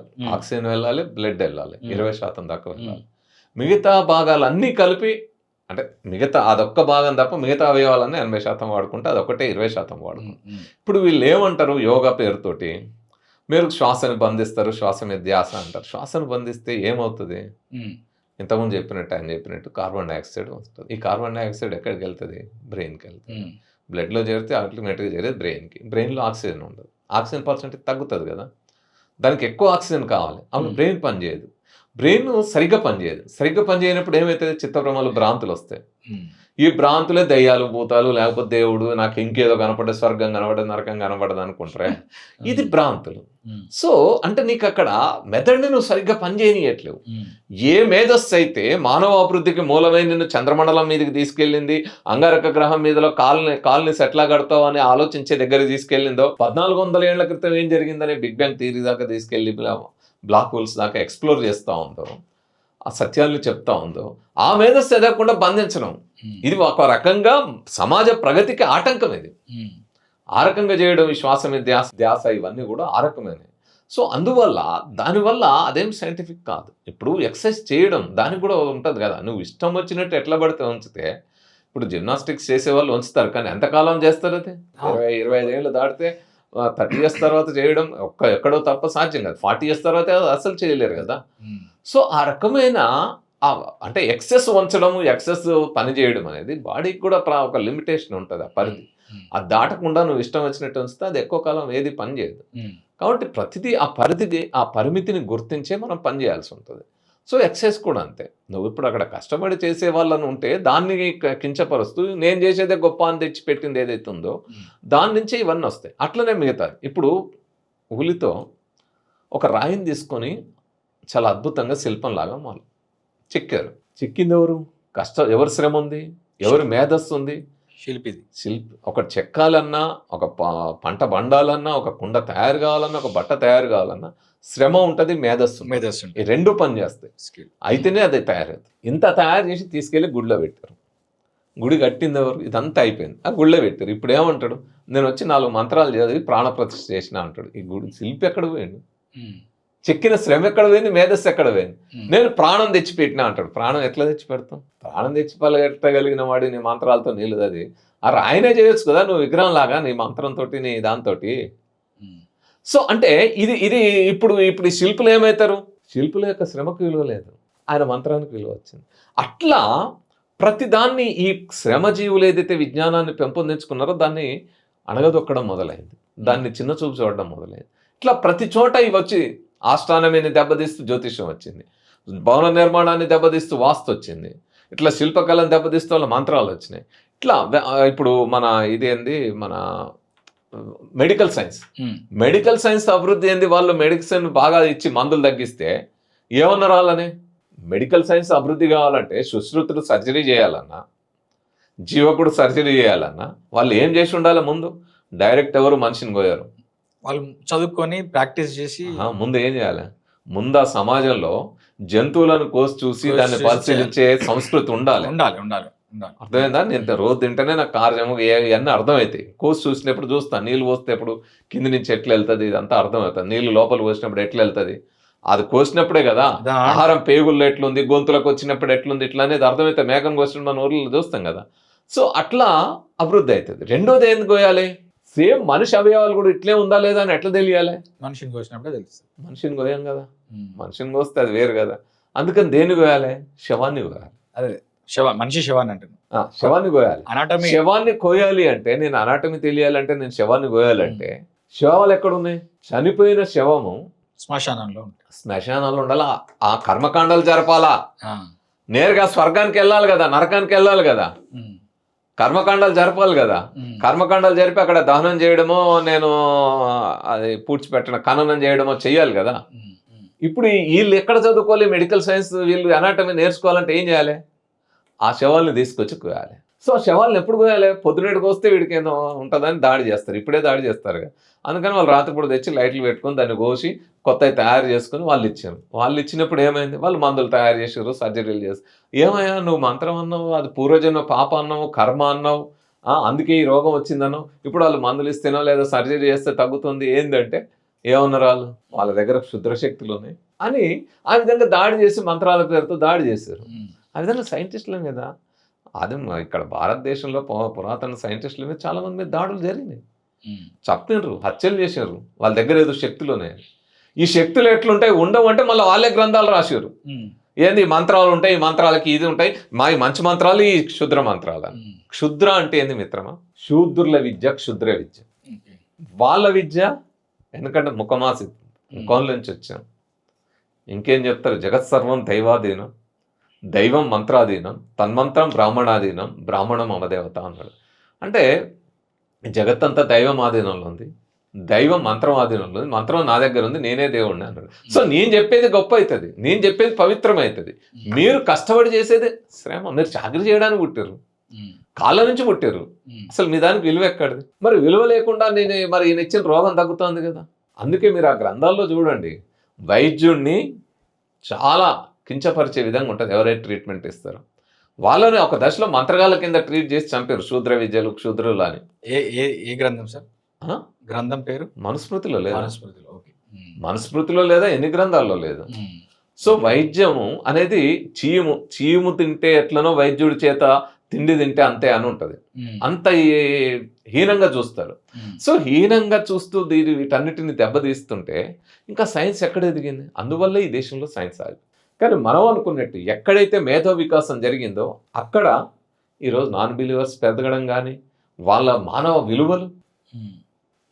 విలువలు మానవ హక్కులు ఎంత స్థాయికి వెళ్ళినాయి. ఈరోజు మీరు నాన్ బిలీవర్స్ పెరిగితే ఏమవుతుంది? చాలామంది ఏమంటారంటే, దైవం భయం లేకపోతే నేరాలు ఎట్లా అవుతాయి, చంపుతారు కదా, వాడికి దైవం భయం లేకపోతే పాపభీతి లేకపోతే ఎట్లా, లేకపోతే ఆ భక్తిలో ఉంటేనే కదా ఆనందం, భక్తి లేకపోతే ఆనందం ఎట్లా వస్తుంది, ఇలాంటివి చెప్తుంటారు. కానీ మనం ఇప్పుడు అనుకున్న ఎక్కడైతే నాన్ బిలీవర్స్ ఎక్కువ ఉన్న స్కాండినేవియన్ కంట్రీస్ లేదా మన యూరోపియన్ కంట్రీస్ ఉన్నాయి, అక్కడికి వెళ్తే ఈరోజు హ్యూమన్ డెవలప్మెంట్ ఇండెక్స్లో ముందు పీటిని ఉన్నాయి, అవి అవును టాప్ ఉన్నాయి.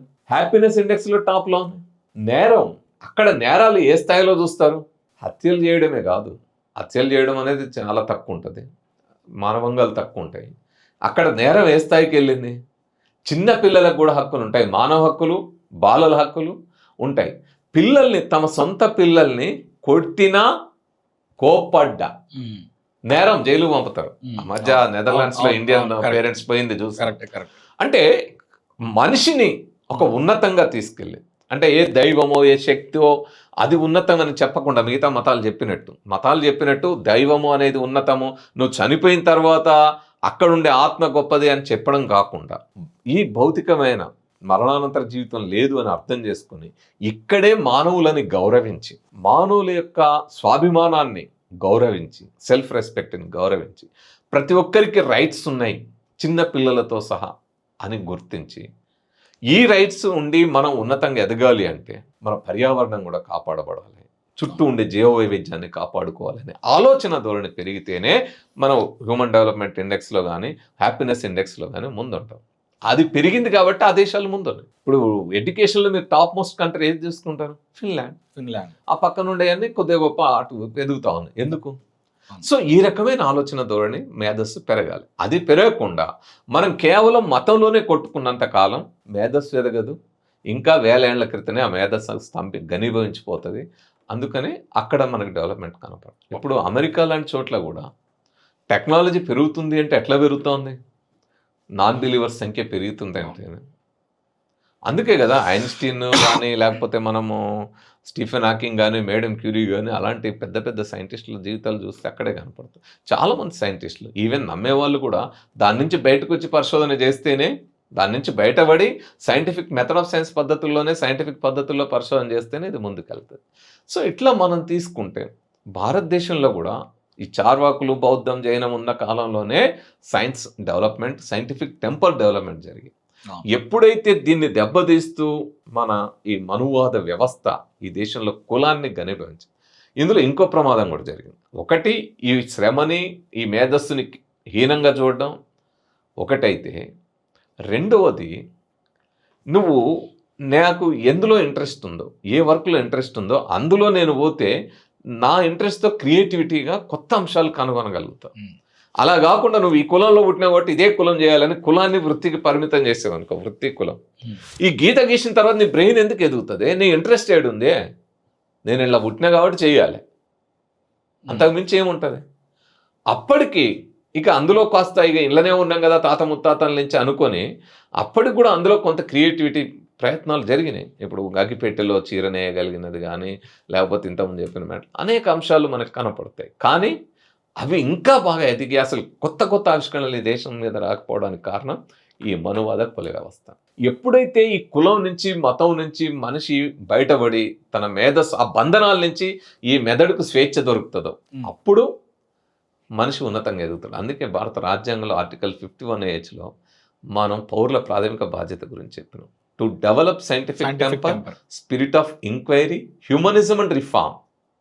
అంటే ఇవి 4 ఉండాలి. సైంటిఫిక్ టెంపర్ ఉండాలి.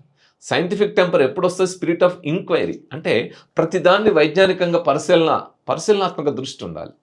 హ్యూమనిజం, నువ్వు మానవవాదిగా ఎదగాలి. అంటే దేవుణ్ణి కేంద్రంకి చేయకుండా, ఏదో అతీత శక్తిని కేంద్రం చేయకుండా, మరణాంతర జీవితాన్ని అనుకోకుండా, ఇక్కడ భౌతికంగా ఉన్న మనిషి ఈ మనిషిని ఉన్నతంగా చూడగలిగి మనిషిని కేంద్రంగా చేయగలిగినప్పుడు ఈ మనిషి చుట్టూ అల్లబడిన సమాజం ఏదైతుందో మానవ సమాజంలోనే మనం ఇక్కడ ఎదురయ్యే సమస్యలకి ఏ విధంగా మనం పరిష్కరించుకోగలం అన్నప్పుడు మానవ వికాసం, సమాజ వికాసం, డెవలప్మెంట్ సాధ్యమవుతుంది.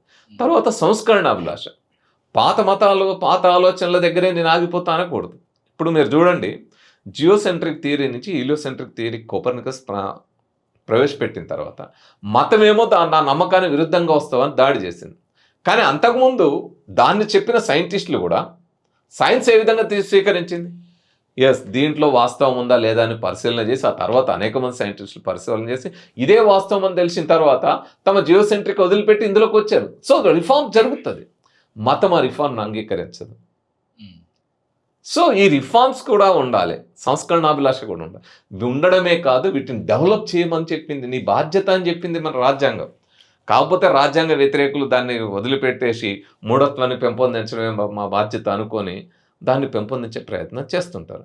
కానీ మనం చేయాల్సిన పని భారత పౌరులంగా కానీ మానవులుగా కానీ ఒక ఉన్నతమైన మానవులు కావాలనుకున్నప్పుడు ఈ వైజ్ఞానిక ఆలోచనని పెంపొందించే ప్రయత్నం చేస్తే ఆ విధంగా హ్యాపీనెస్ ఇండెక్స్, హ్యాపీనెస్ అనేది కూడా ఇప్పుడు సైన్స్ ఆఫ్ హ్యాపీనెస్ ఉంది. అంటే దేవుని భక్తి ఆధ్యాత్మిక చింతనలో ఉంటే హ్యాపీనెస్ ఉంటుంది, కానీ ఏ దేవుని నమ్మకుండా ఉంటే ఎట్లా ఉంటుంది? ఆధ్యాత్మిక చింతనలో ఉండే ఆనందం అనేది మత్తు. It's a duplicate. ఓకే, అది మత్తు, ఇట్స్ ఆర్టిఫిషియల్. ఇప్పుడు మీరు మందు తాగితే, డ్రగ్స్ తీసుకుంటే కూడా మత్తు వస్తుంది, ఆనందం వస్తుంది. వేరే అతీత లోకాలు కూడా కనపడతాయి, మన లోకం కనపడదు. That is artificial. అందుకే కార్ల్ మార్క్స్ గారు ఒక మాట అంటారు, మతం మత్తు మంది అంటాడు. It is opium of masses అంటారు. Religion is the opium of masses అంటాడు. సో మత్తు మందు, ఈ మత్తే. అందుకే మన పాలకులు 2 రకాల మత్తులో మనల్ని ఉంచాలని ప్రయత్నం చేస్తారు. ఒకటి ఈ మతం మత్తు, మూఢత్వము, ఇట్లా భక్తి మత్తులో ఉంచాలని చూస్తారు. రెండవది మద్యము, పబ్బులు, క్లబ్బులు, ఆ మత్తులో కల్చర్. ఈ 2 రకాల మత్తుల్ని పాలకులే పెంచి పోషిస్తారు. మీరు చూడండి, సంస్కృతి గురించి మాట్లాడేవాళ్ళు పార్కులలో ఉండే జంటల మీద దాడి చేస్తారు, కానీ ఎప్పుడన్నా పబ్బుల మీద చూసిరా మీరు? ప్రభుత్వము దేశంలో నేను సంస్కృతిని కాపాడుతా అనే పాలకులు అధికారంలో ఉన్నారు కదా, ఎప్పుడైనా పబ్బులు, క్లబ్బులు ఈ సంస్కృతిని నేను బ్యాన్ చేస్తా అన్నారా? ఎక్కడన్నా? ఎందుకన్నారు? ట్యాక్సులు కడితే దాంతో వాళ్ళకి గవర్నమెంట్ రన్ అవుతుంది. ఆర్థిక పరమైన అంశం ఒకటి. రెండో అంశము, ఈ మత్తులో యూత్ ఉండాలి. యూత్ ఎదిగితే ఆ రకమైన ఉన్నతమైన సమాజం వస్తుంది. వీళ్ళ ఆధిపత్యం ఉండదు. సో ఎక్కడెక్కడైతే ఆ దేశాల్లో నాన్ బిలీవర్స్ ఎక్కువ ఉన్నారో ఆ దేశాల్లో ఆధిపత్యం లేని రాజ్యం ఉంటుంది కదా, ఆధిపత్యం ఉండదు కదా ఆ దేశాల్లో. మీరు చూడండి, ఏ దేశాలకు వెళ్ళినా ఎక్కడ ఎక్కువ ఉన్నారు అక్కడ ఆ దేశాలు మానవ జీవనం చూడండి, ఆ దేశాల్లో టెక్నాలజీ చూడండి ఎంత అభివృద్ధి చెందుతుందో. సో ఈరోజు ఆ యూరోపియన్ దేశాల స్థాయిలో అమెరికాలో కూడా పెరుగుతుండ్రు అనేదే ప్యూర్ రిపోర్ట్ చెప్పింది. అమెరికాలో కూడా నాన్ బిలీవర్స్ సంఖ్య పెరుగుతూ ఉంది. సో ఎక్కడ టెక్నాలజీ డెవలప్ అయితే అక్కడ, ఒకప్పుడు అమెరికాలో ఏముండేది? డార్విన్ సిద్ధాంతం మీద కూడా నేను ఇంతకుముందు చెప్పిన కోర్టులు, మంకీ న్యాయం అని.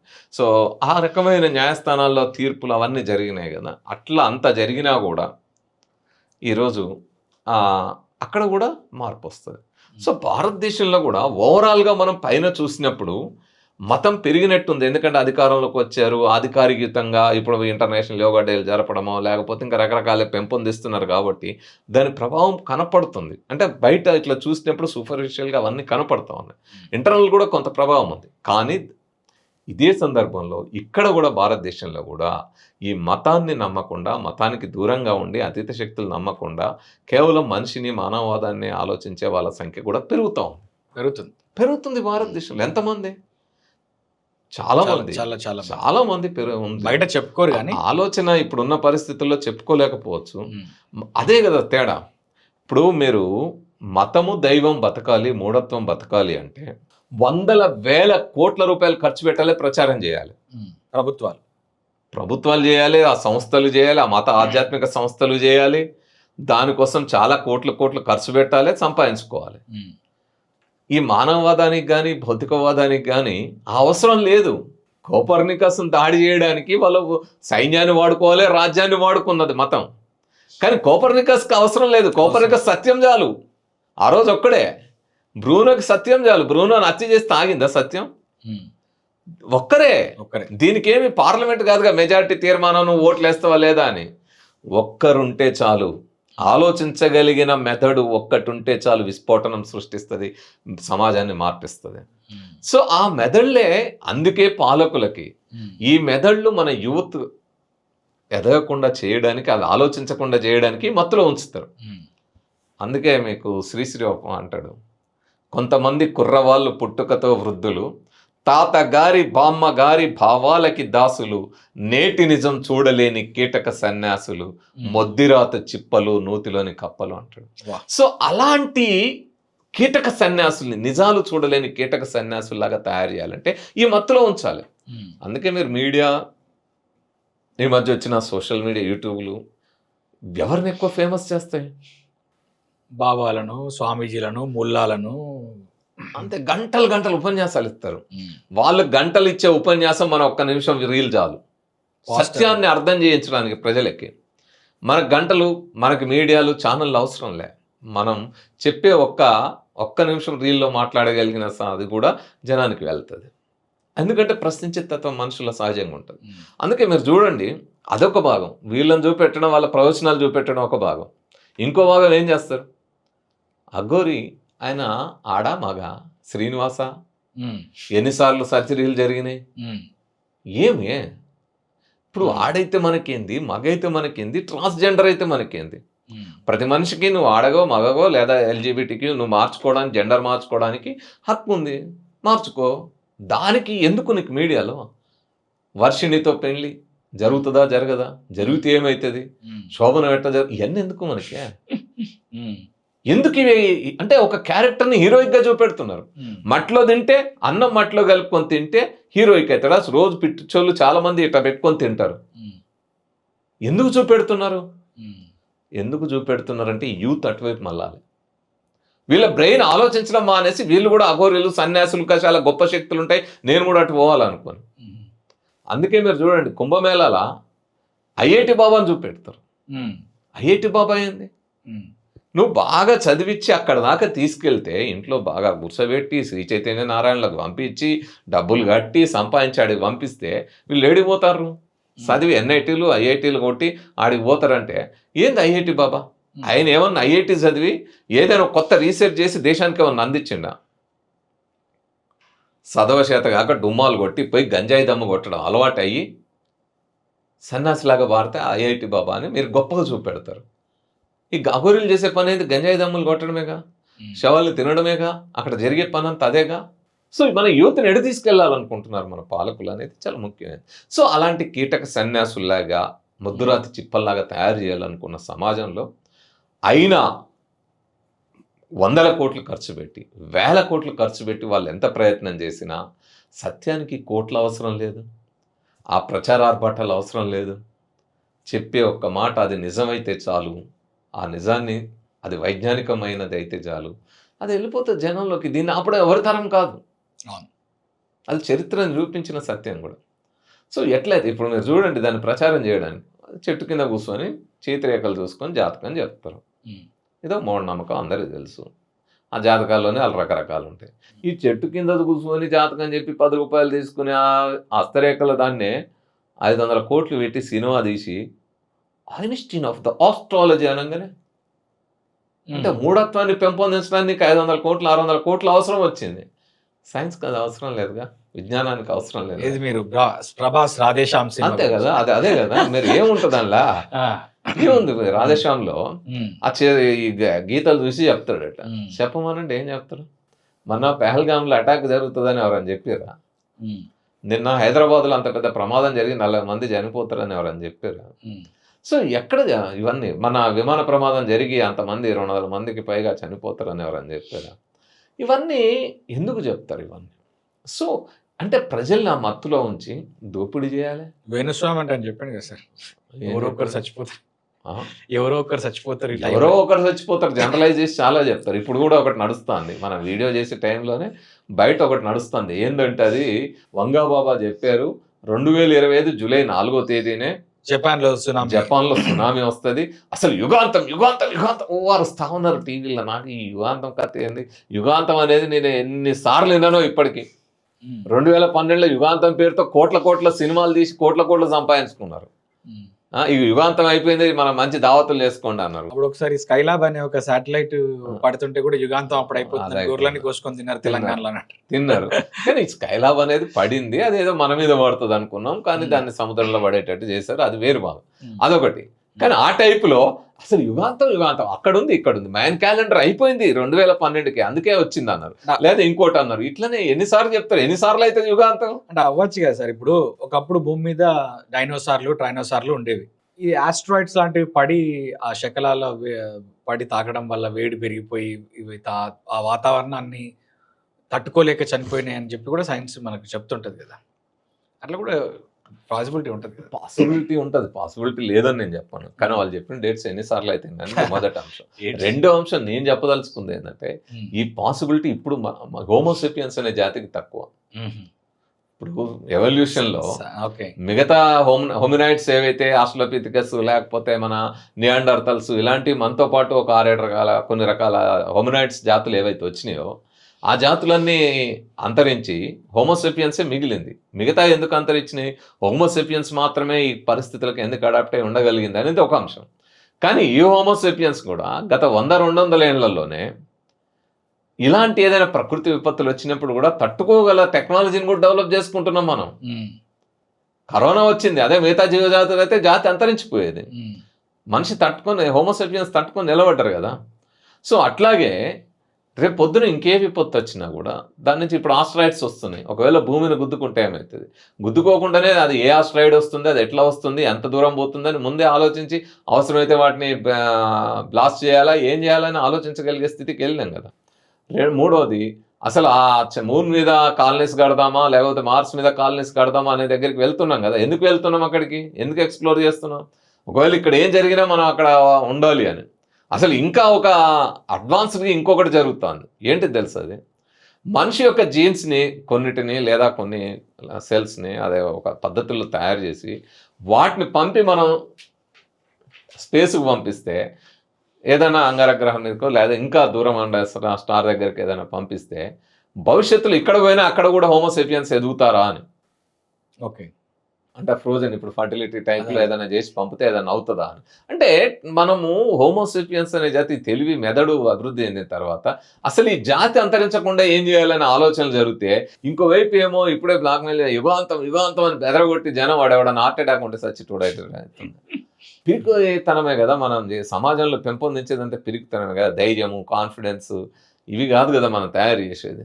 సో ఆ పరిస్థితుల్లో రావడానికి ఈ మతము, ఈ మూఢత్వం కారణం. కాబట్టి దీని నుంచి బయటపడితే ప్రతి మనిషికి హక్కులు ఉంటాయని, సెల్ఫ్ కాన్ఫిడెన్స్ ఉంటుందని, దీని నుంచి బయటపడితే ఆనందం అంటే అసలైన ఆనందం ఏంటో తెలుస్తుంది. నేనేమంటానంటే రియల్ హ్యాపీనెస్ అంటే ఏందో ఈ మతము ఈ మత్తు నుంచి బయటపడితే అర్థమవుతుంది. భక్తి మత్తు నుంచి బయటపడితే అర్థమవుతుంది. అది ఎక్కడో ఉండదు, ఒకటే లైఫ్ ఇక్కడే ఉంది, దీనికి ఒక పరిమితి ఉంది.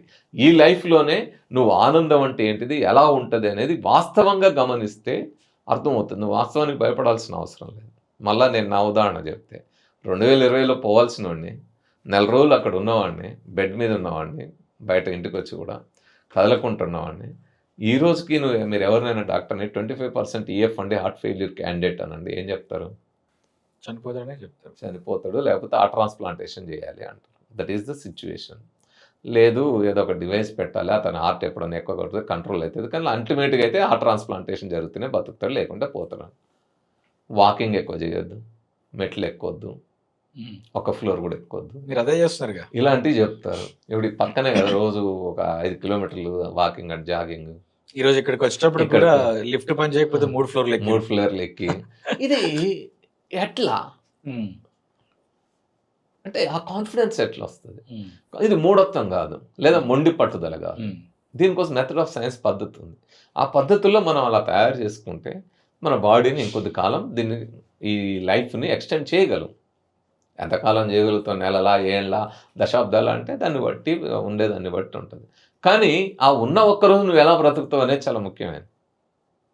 నిత్యం చస్తూ పిరికితనంతో బ్రతుకుతావా, ఉన్న ఒక్కరోజు సమాజానికి ఉపయోగపెడుతూ సమాజంలో వైజ్ఞానిక ఆలోచనలు పెంపొందిస్తూ అందులో ఆనందాన్ని అనుభవిస్తూ ముందుకెళ్తావా? నాకు ఒక పెగ్గు మందు కొట్టిన దానికంటే వచ్చే కిక్కు ఓ 10 మంది స్టూడెంట్స్తో మాట్లాడుతూ వస్తుంది. ఆ రోజు ఉండే ఆనందం వేరు. వాళ్ళు వేసే ప్రశ్నలు, మనం చెప్పే సమాధానాలు, మనం వేసే ప్రశ్నలు, వాళ్ళు చెప్పే సమాధానం. అక్కడికి వెళ్తే ఎట్లుంటుంది? ఎక్కడో మారుమూల సిర్పూర్ మండలంలో ఉండే కొలాంగూడలో వాళ్ళు ఇండ్లు వదిలిపెట్టిపోయి ఎక్కడో బాధపడుతున్న వాళ్ళ దగ్గరికి పోయి మనం కొద్దిగా ఒక ప్రోగ్రామ్ చేసి వాళ్ళతో మాట్లాడి వాళ్ళకి విషయాలు చెప్పి వాళ్ళు బయటకు వచ్చి ఒక 10 మంది మిగిలారు అనుకోండి, అప్పుడు ఎట్లా ఉంటుంది? కొంతమంది ఫోన్ చేస్తారు, సార్ నిన్నటిదాకా మేము అది రైస్ పుల్లింగ్ అని పోయినాం సార్, 3 లక్షలు 5 లక్షలు అని బేరాలు పెట్టుకున్నాం, ₹1,00,000 కూడా అడ్వాన్స్ ఇచ్చినాం, కానీ మీ వీడియో చూసిన తర్వాత ఆగిపోయినాయి సార్, మాకు 4-5 లక్షలు మిగిలినాయి అన్నప్పుడు. సార్ నేను నిమ్మకాయ ఏదో తెచ్చి ఒక బాబా దగ్గర వశీకరణ అని పోతే నాకేదో అది చేసి ఇది చేసి నీకు ఇది అవుతుంది అది అవుతుంది అని బెదిరించారు సార్. ఆఖరికి నిమ్మకాయ ఇచ్చి ఆ నిమ్మకాయని దారం చుట్టి నీళ్ళలో వేసి ఉంచి తెల్లారి తీయమంటే తెల్లారి తీస్తే దారం ఉంది, నిమ్మకాయ లేదు, నాకు భయం ఆయనకు ఫోన్ చేస్తే 3 లక్షలు అయితే పెద్ద, ఇప్పుడు ఏదో పెద్దది పట్టుకుంది, దాన్ని నిమ్మకాయని మింగింది, నిన్ను మింగుతుంది, నన్ను మింగుతుంది, నువ్వు ఎవరినైతే వశీకరణ చేసుకోవాలని వాళ్ళని మింగుతుంది అని ఇట్లా భయపెడుతున్నారు. 3 లక్షలు సార్, ఏం చేయాలి? ఆ ఫోన్ చేసిన వాళ్ళతో మాట్లాడి వాళ్ళకి ఆ 3 లక్షలు మిగిలేయడం కాదు, అలాంటి వాళ్ళని తీసుకెళ్ళి బ్లాక్మెయిల్ అంటే ఆ పూజలు ఆ పేరు ఈ పేరుతో నగ్న పూజలు, లైంగిక వేధింపులు ఇవన్నీ జరిగేటప్పుడు అలాంటి వాళ్ళు ఆగిపోయినప్పుడు వాళ్ళకి రక్షణ ఉన్నప్పుడు అది ఆనందం ఇయ్యదా? ఇస్తుంది. మరి ఆనందం అంటే ఏంది? మీరు స్కూల్కి వెళ్తాం, మనం ఒక సైన్స్ ఎక్స్పెరిమెంట్ చేస్తాం, నేను పిల్లలకు చేసి చూపెడతా. ఏం చేస్తా?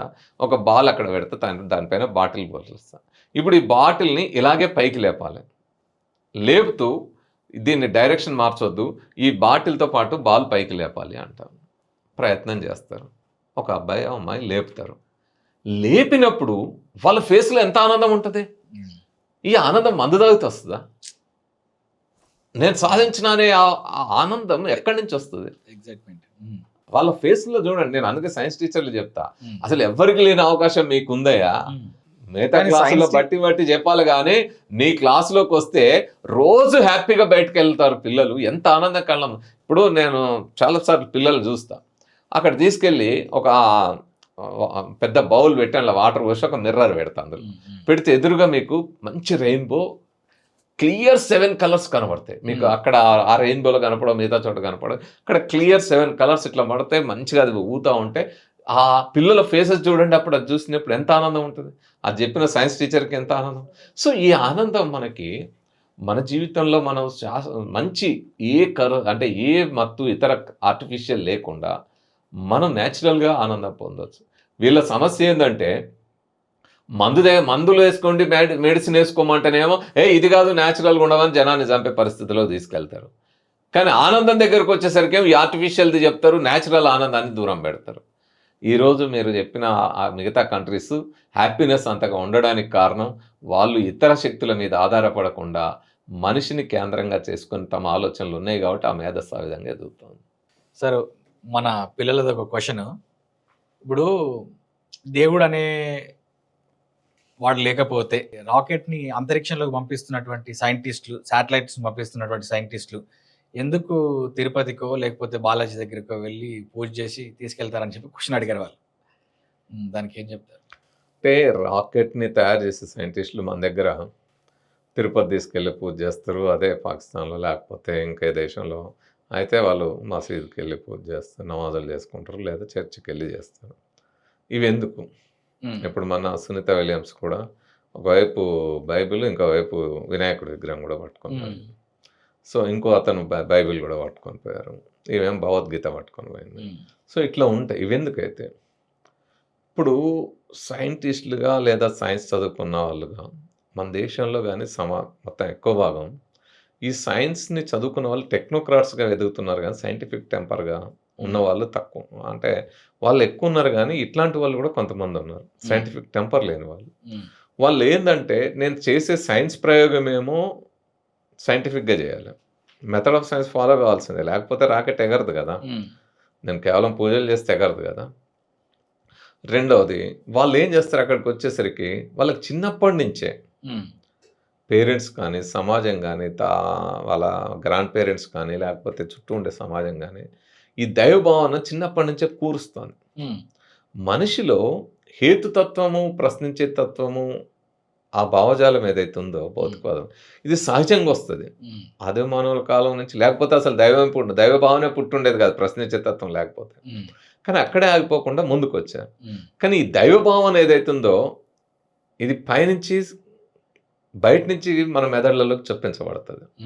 అంటే తల్లిదండ్రులు చిన్నప్పటి నుంచి నేనా జేజా దాచిపెట్ట అనే దగ్గర నుంచి నేర్పబడుతుంది.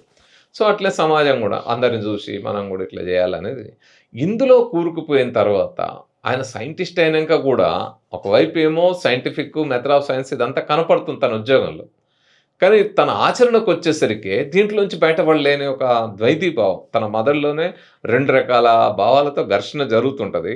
కానీ ఇది డామినేట్ చేస్తుంది, చిన్నప్పటి నుంచి కూర్చోబడింది కాబట్టి ఇది డామినేట్ చేయడం వల్ల ఎక్కువ భాగం దానికే పరిమితమై ఉంటారు. కానీ వాళ్ళ లైఫ్లోకి వచ్చేసరికి ఇప్పుడు మనం చూస్తే నాన్ బిలీవర్స్ కూడా రాకెట్లు ఎగరేశారుగా. చైనా ఎగరేసింది, జపాన్ ఎగరేసింది, ఫ్రాన్స్, అమెరికాలో కూడా చాలా మంది సైంటిస్టులు. ఇప్పుడు ఐన్స్టీన్ నాన్ బిలీవర్ కదా, Stephen Hawking, madam Curie. So ఇలాంటి వాళ్ళు అనేక మంది కొత్త కొత్త ఆవిష్కరణలు చేశారుగా. ఇప్పుడు నువ్వు బైబిల్ నమ్మినా, ఖురాన్ నమ్మినా, వేదాలు నమ్మినా, గీత నమ్మినా సైన్స్ ప్రయోగానికి వచ్చేసరికి మెథడ్ ఆఫ్ సైన్సే ఫాలో కావాలి కదా. అది కాకుండా నేను మంత్రాలు చదివితే ఎగురుతుందని కూర్చోబెట్టావు కదా, ప్రేయర్ చేస్తే అది ఎగరదు కదా, నమాజ్ చేస్తే ఎగరదు కదా. కాబట్టి అక్కడికి వచ్చేసరికి అది ఫాలో కావాల్సిందే. ఇప్పుడు వీళ్ళు ఎంత చెప్పినా, ఎంత రాకెట్ తీసుకెళ్ళి ఎక్కడ ఎవరి దగ్గర పూజలు చేసినా, నమాజులు చేసినా, ప్రేయర్ చేసినా, రాకెట్ అంతరిక్షంలోకి వెళ్ళాలంటే స్పేస్ విండో అంటాం. అంటే ఆకాశంలో ఏ ఆటంకం లేని పరిస్థితి ఉండాలి. ఏ ఆటంకం ఉన్నా అదే ఎగరదు. అది ఎప్పుడోసారి దొరుకుతుంది మనకి. స్పేస్ విండో దొరకడం అనేది చాలా అరుదుగా దొరుకుతుంది. అది 5 నిమిషాలు దొరుకుతుంది, ఒక్కోసారి 2 నిమిషాలు దొరుకుతుంది, ఒక్కోసారి 10 నిమిషాలు దొరుకుతుంది టైము. సో ఆ టైంలోనే పంపాలి. అంటే వాతావరణ కండిషన్స్ కానీ, ఇతరవి కానీ, ఇంకేమన్నా వస్తున్నా అక్కడ అంతరిక్షం నుంచి ఏమన్నా సెలెస్టియల్ ఆబ్జెక్ట్స్ ఏమన్నా వస్తున్నాయి, ఇంకేందనేది ఇట్లాంటి రకరకాల ఉంటాయి అవన్నీ.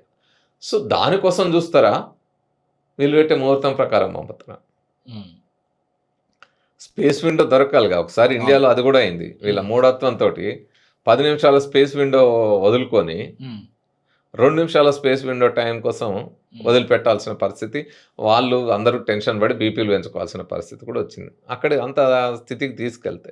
కాబట్టి నువ్వు సైంటిఫిక్ టెంపర్ ఉంటే హాయిగా 10 మినిట్స్ స్పేస్ విండో దొరికినప్పుడు మంచి రిలాక్స్గా వదిలిపెట్టేవాళ్ళం కదా, మంచి సక్సెస్ రేట్ ఇంకెక్కువ ఉండేది కదా. సో ఇట్లాంటివి మన సక్సెస్ కూడా మనకు ఆటంకంగా మారుతాయి ఆ నమ్మకాలు. కాకపోతే వాళ్ళకి చిన్నప్పటి నుంచి మెదడులో కూర్చోబడ్డ భావాలు అవి ఉండడం వల్ల వాటి నుంచి బయటపడలేకపోతారు. ఆ ఘర్షణ జరుగుతూ ఉంటుంది వాళ్ళలో, వాళ్ళు ఏమి ఉండరు కానీ ఆ ఘర్షణ జరుగుతుంది కానీ ఎక్కువ ఇవి డామినేట్ చేస్తాయి. ఓకే సార్, ఇప్పుడు లాస్ట్ క్వశ్చన్ ఫైనల్గా, ఇండియా అండ్ చైనా రెండు ఒకేసారి స్వతంత్రం సాధించిన దేశాలు. ఇండియాకు 1947లో, చైనాకి 1948లో వచ్చింది. ఆల్మోస్ట్ 1988 వరకు India and China GDP economic growth rate అనేది ఆల్మోస్ట్ సేమ్ ఉంది. కానీ ఇప్పుడు చూసుకుంటే ఇండియా కంటే చైనా ఒక 15-20 టైమ్స్ ఎక్కువ జీడిపి గ్రోత్ రేట్తో ప్రపంచాన్ని కంట్రోల్ చేసే ఎకనామిక్ పవర్గా డెవలప్ అయింది. అండ్ చైనాలో ఒక ఏథిస్ట్ కంట్రీ, చైనా మొత్తం ఏథిస్ట్ కంట్రీ, చైనా పాపులేషన్ అంతా కూడా. చైనాలో ఉన్న రిసోర్సెస్ కంటే, అంటే న్యాచురల్ రిసోర్సెస్ కంటే కూడా ఇండియాలో న్యాచురల్ రిసోర్సెస్ కావచ్చు, ఫాస్ట్ ఫ్లోయింగ్ రివర్స్ కావచ్చు ఎక్కువ. జపాన్లో కానీ చైనాలో కానీ ఇందాక మాట్లాడుకున్నటువంటి స్కాండినేవియన్ కంట్రీస్లో కానీ ఈ ఏథిజం సైంటిఫిక్ టెంపర్ ఉండడం వల్ల అవి డెవలప్ అవుతున్నాయా లేకపోతే ఏంటి సార్ అసలు? ఇప్పుడు ఈ ప్రశ్నని మీరు ప్రశ్న అడిగినా నేను సమాధానం చెప్పిన దేశంలో ఉన్న పరిస్థితుల్లో మనం దేశద్రోహులు అవుతాం, లేకపోతే చైనా కుక్కలమో చైనా తుత్తులో అంటే నిజాలు సత్యాలు గ్రహించలేని స్థితిలో ఉంటారు. వాస్తవాలు మనం మాట్లాడుకుందాం. ఎస్, మీరు అన్నట్టు 1-2 సంవత్సరాల తేడాతో ఇంకా మనకంటే వెనకాలనే చైనాకి స్వతంత్రం వచ్చింది. అది 49, మనం 47. సో మనకంటే వెనకాలే స్వతంత్రం వచ్చింది. ఈ అతి కొద్ది కాలంలోనే అది ఎలా డెవలప్ అయింది. మన పాలకులు ఏం చెప్తారంటే అక్కడ నియంతృత్వం ఉంది, ఒకే పార్టీ అధికారంలో ఉంది కాబట్టి అక్కడ డెవలప్ అయింది, లేకపోతే మనం ఇక్కడ అని. ఇది డెవలప్మెంట్ అనేది కేవలం టెక్నాలజీ పరంగా చూడలేము. టెక్నాలజీ అయితే మీరు పాలసీలు ఇవన్నీ ఉంటాయి, కానీ ఒక సమాజంలో, ఒక మానవ సమాజంలో పరిశోధనాత్మక ఆలోచన ధోరణి లేకుండా అంత డెవలప్మెంట్ అనేది సాధ్యం కాదు. ఆ పరిశోధనాత్మక ఆలోచన అనేది ఆ సమాజంలో ఉండాలి అంటే ఆ సమాజం చాలా సంస్కరణలకు గురై ఉండాలి, ప్రశ్నించే తత్వం ఉండాలి ప్రజల్లో. అది లేకుండా సాధ్యం కాదు. సో ఆ ప్రశ్నించే తత్వం అక్కడ ఉంది కాబట్టి, ఎందుకు ఉంది అది, దాని చరిత్ర అది చెప్పింది. అక్కడ ముందు నుంచి కూడా బౌద్ధం ఉంది. బౌద్ధం భారతదేశం నుంచి తరిమేయబడింది, కానీ చైనాలో బౌద్ధం విలసిల్లింది.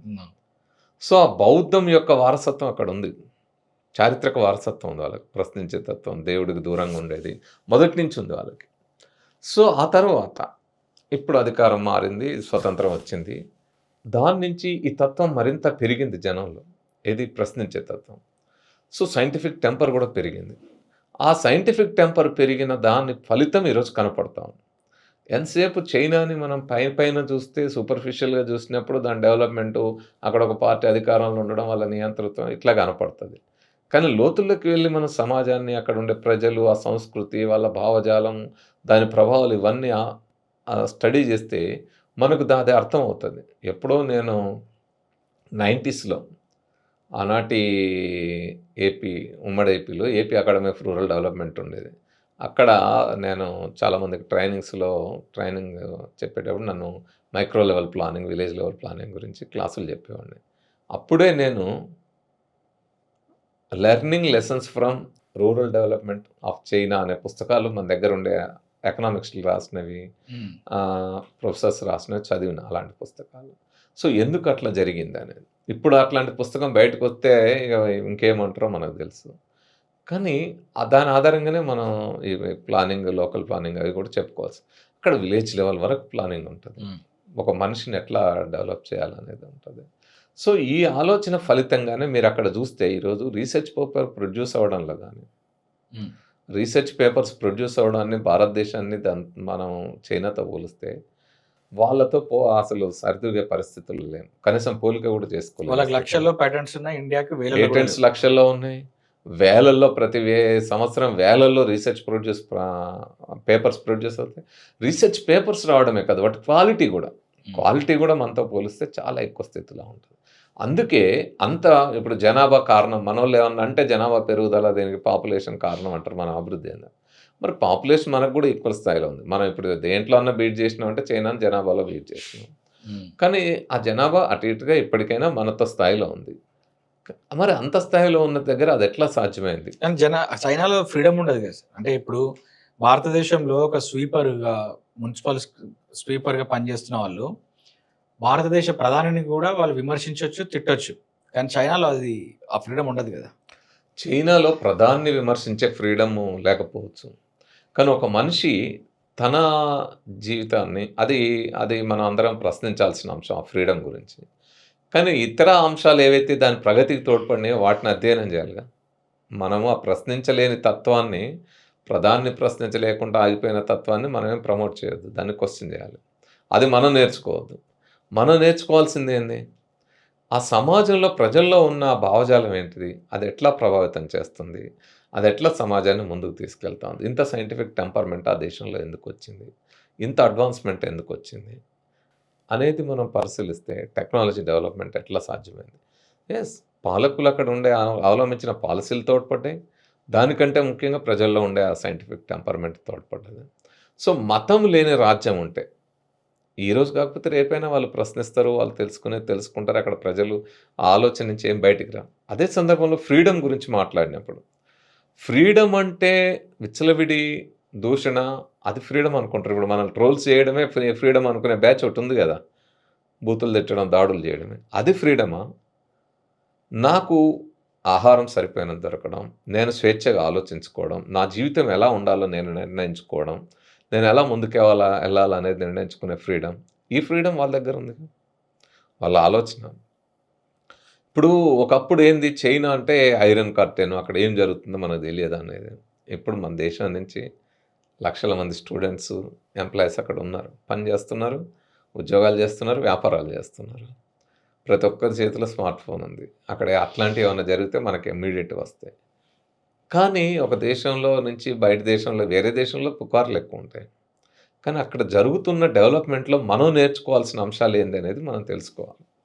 అది ఒకటి, ఇన్ఫ్రాస్ట్రక్చర్ డెవలప్మెంట్ కనపడతాం.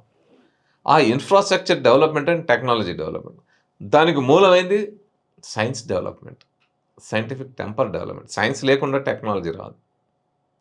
సో ఆ సైంటిఫిక్ టెంపర్ డెవలప్మెంట్గా అవసరమైన భావజాలం ఏంటంటే ఈ దైవ భావన, మత భావన అక్కడ లేకపోవడం, మతాల మధ్య ఘర్షణ లేకపోవడం, ఆ మతం అనే మత్తులో ప్రజలు లేకపోవడం.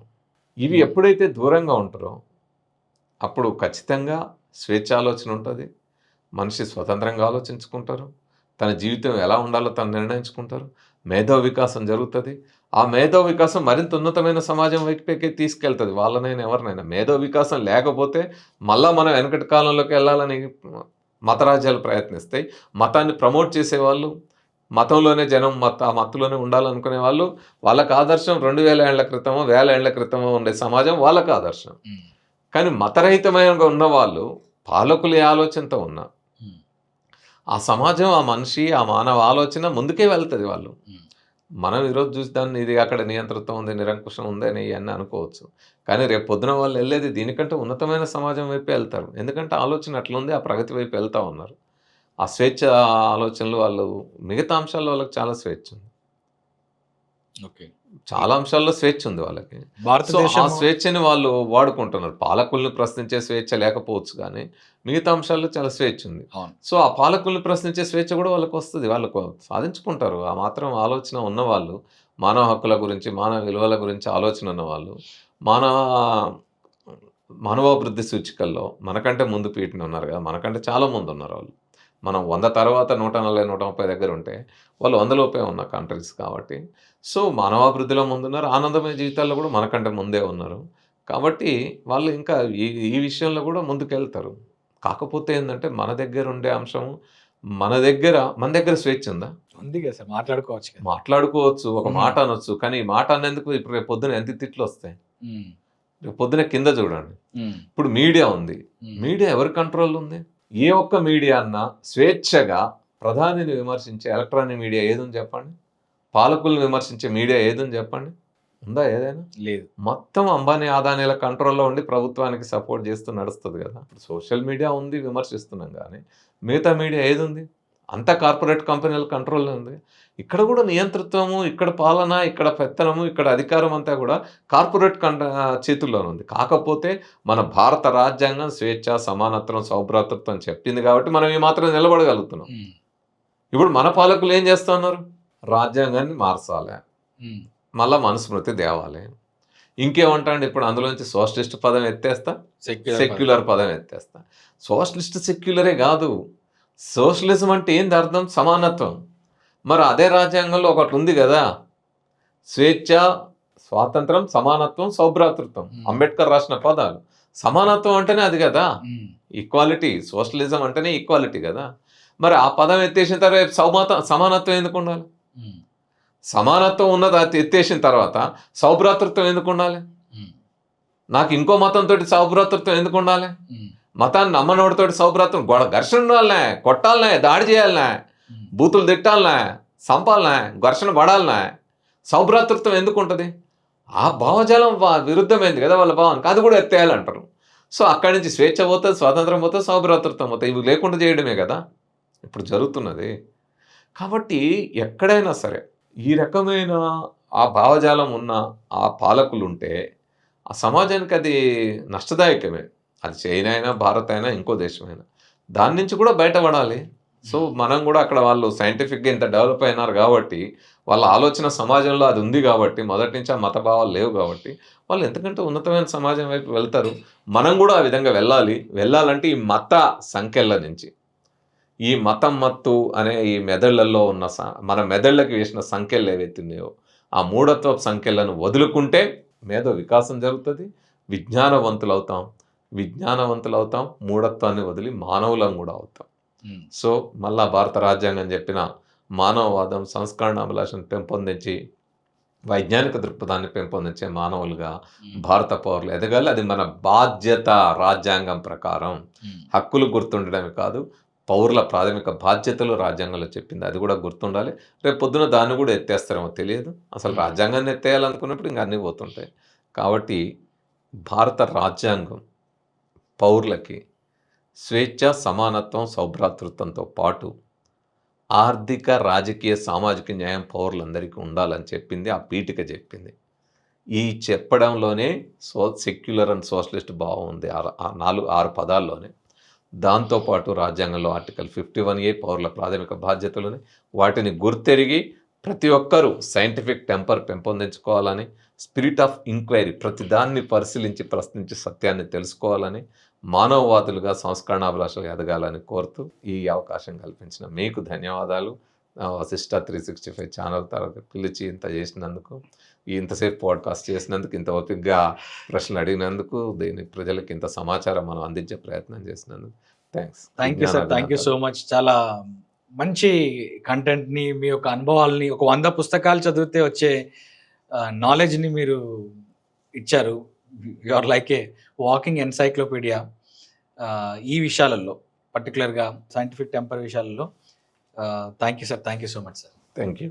ప్రజలందరికీ, చూసే ప్రేక్షకులందరికీ కూడా విజ్ఞాన విధానంలో ధన్యవాదాలు సార్.